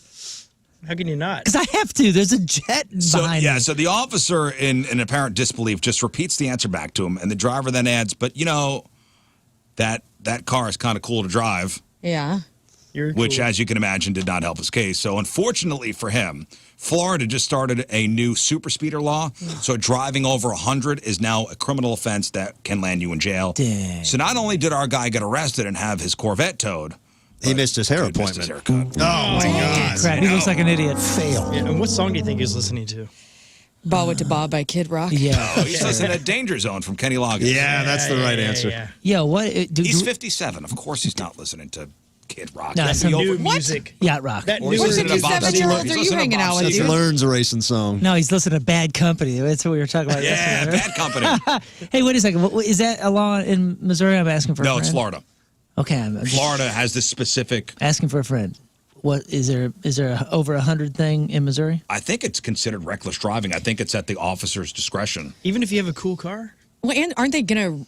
I thought we talked about that earlier in the year that they're going to maybe do something different, like get something on the books if you are going over a certain speed, Oh, like really? you're immediately going in. Yeah, I get For it. Missouri? Yeah. Man, I told you I had that experience when I had the Challenger. I got pulled over. I was going like 72 and 60, and this dude pulled me over and started asking me all about the motor. He's like, "Oh, is this the Hemi?" And I was like, "Yeah, Yes, dude, it this, is. this guy's a car Yes, guy. it is, He's into officer." it." I was like, "Heck yeah, man!" And I was like trying to play into it. Yeah. Yeah, punk ass gave me a ticket. Anyway. He didn't care, but Holy like, car guy. yeah, I thought we were bonding. All right, what about this guy? Have you ever been driving and really needed to use the bathroom, so you stepped on the gas and started street racing? It's my excuse. At a red light, revving it up because you got to go. Florida Highway Patrol spotted a Toyota Camry and a motorcycle stopped side by side at a traffic light at 3 a.m. This is on a Sunday morning. They start racing. It speeds well over 100 miles an hour. Motorcycle hit 140. The Camry got up to 124. Wow. What'd you say, a Camry? I just really got to go. Thing So was troopers shaking. later got the Camry, and the 24-year-old driver, David Stone, claimed he was speeding because he had to use the bathroom. Brother, they saved your life. You ain't got tires rated for that. You go shred. You know that car was like just rattling so hard. Yeah, dude. So he was charged with driving without a license, excessive speed, and racing. Police are still looking for the driver of the motorcycle. Looks like he won. Failed. Man, they save your life. 124. You ever 124. Did you ever do that when you did the racetrack thing? Did you do 124? In a NASCAR? Yeah. That's what I'm saying. Like, have you ever gone that fast? Yes. Okay. It's wild. I'm assuming it's somewhat terrifying. My Chrysler LeBaron, that was fun to go that fast. You got your LeBaron up to 124? Yeah. It goes 60, I think. The wheels pop off of it. Let's head down to McGee, Mississippi. Let's go. McGee, Mississippi. Come on now, McGee. We had a man named Felix Marquez Bartolo, and last month, Mr. Bartolo decided to be a stand-up friend. He went down to the local police station to bail out a buddy who'd been arrested for a DUI. Noble gesture, right? Yeah. Mm-hmm. Yeah. Well, here's the fail. Felix showed up to the police station hammered. Felix. So instead of helping his friend, he got his own mugshot taken and was charged with public intoxication. What? I ain't got nothing to do with this. My drunkenness ain't got nothing to do with you. That ain't your business. But the story doesn't end there. Oh. You'd think a night in the drunk tank would be a lesson for our guy Felix. Did he Fast drive forward, there? Yes, he did. Oh, okay. That's all right. a no, stupid. I So- thought he walked. Fast forward a couple days later, Felix arrested again, and this time it wasn't for just being drunk in public. He was pulled over and hit with a laundry list of charges: driving under the influence, ignoring a traffic signal, seatbelt violation, and the cherry on top, he did not have a valid driver's license or proof of insurance. Wow. And here's the detail that truly cements this as a legendary Friday fail. Social media users immediately pointed out that his new mugshot, Felix appears to be wearing the same exact outfit he was arrested with the prior one. Whoa, synchronicity. Hadn't changed or showered yet. Holy That's smokes. embarrassing. So I do like that name. Felix Marquez Bartolo. No, That's a just cool Felix. name. Yeah, it I think is. Felix is a cool name. He actually looks really cool. So for Is that him? going from trying to bail out a rad. DUI suspect to getting his own DUI, all while rocking his apparent favorite unlucky shirt. Yeah. Felix, I mean- that's a fail. I know that he broke the wall and stuff, but he looks cool enough that he just let him off. Oh, look at that guy. How Yeah, below the he thing's does look button, cool. He's cool as heck. Oh, dang. You don't arrest that guy. Come on, Oh, that's man. It's a hell of a beard. Same Can you shirt. imagine if this cat was sober, like, not getting in trouble? He's How in cool. Hollywood. I mean, yeah, everybody would want to be buzzed with this dude. Yeah. Oh, come You on, got any man. motorcycle gang movie, and Well, Hey, look at the shirt. It does look about that's his 7 doing days mischief older. shirt.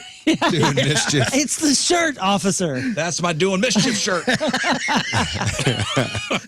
and finally, this one is from Portsmouth, Rhode Island.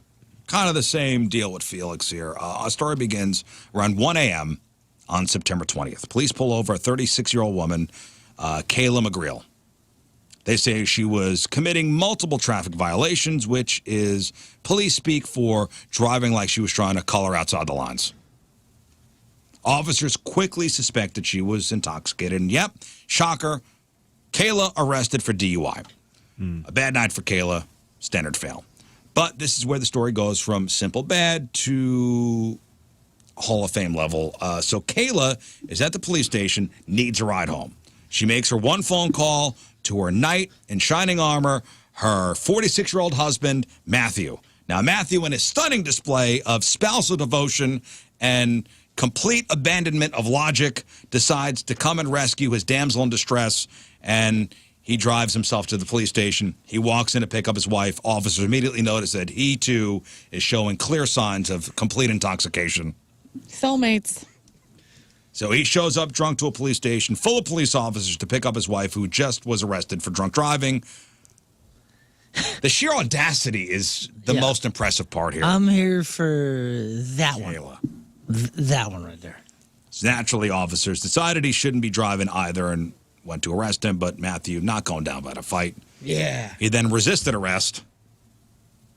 So let's look at the final scorecard for this power couple. Okay. All right. The wife, Kayla, walked away with one charge for DUI, but the husband, Matthew, hit the failure jackpot, facing charges for DUI, resisting arrest, and refusal to submit to a chemical test. There you go. It's a turkey.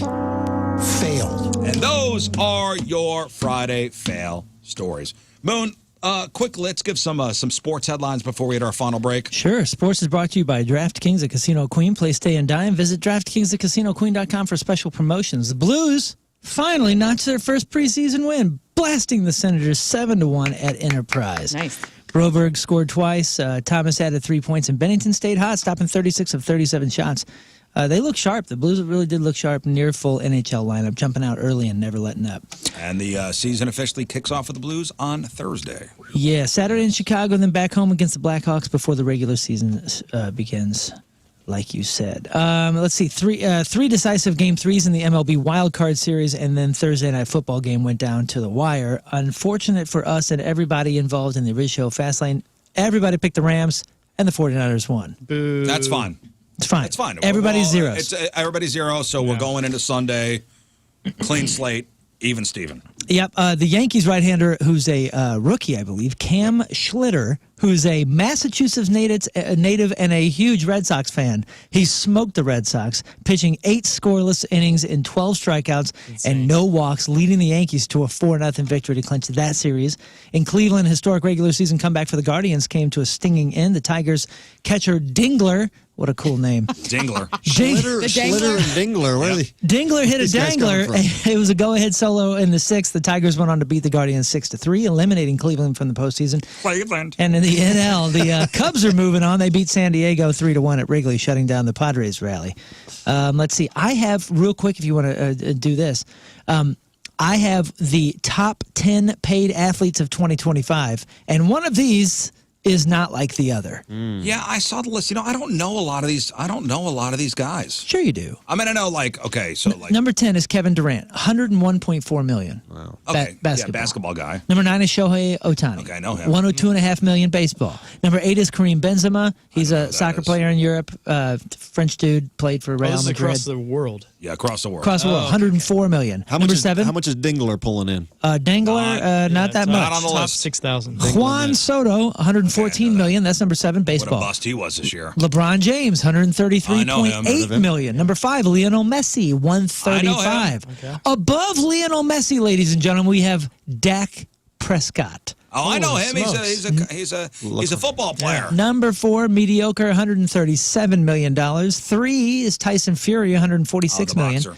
Number I guess I'm 2, doing all these people. Yeah, number 2, back to basketball, Steph Curry, $156 million. And number 1, once again, Ronaldo, more than $100 million more than number 2 with $275. Those Saudis are paying, right, for that. Yeah, and I believe Benzema's over in the Saudi league as well. All that money and still terrible statues. Crazy. Yeah. One of the ugliest gotta save statues your of all money time. somewhere. I'm Moon, and that's your sports, because doing the bull dance, feeling the flow, working it.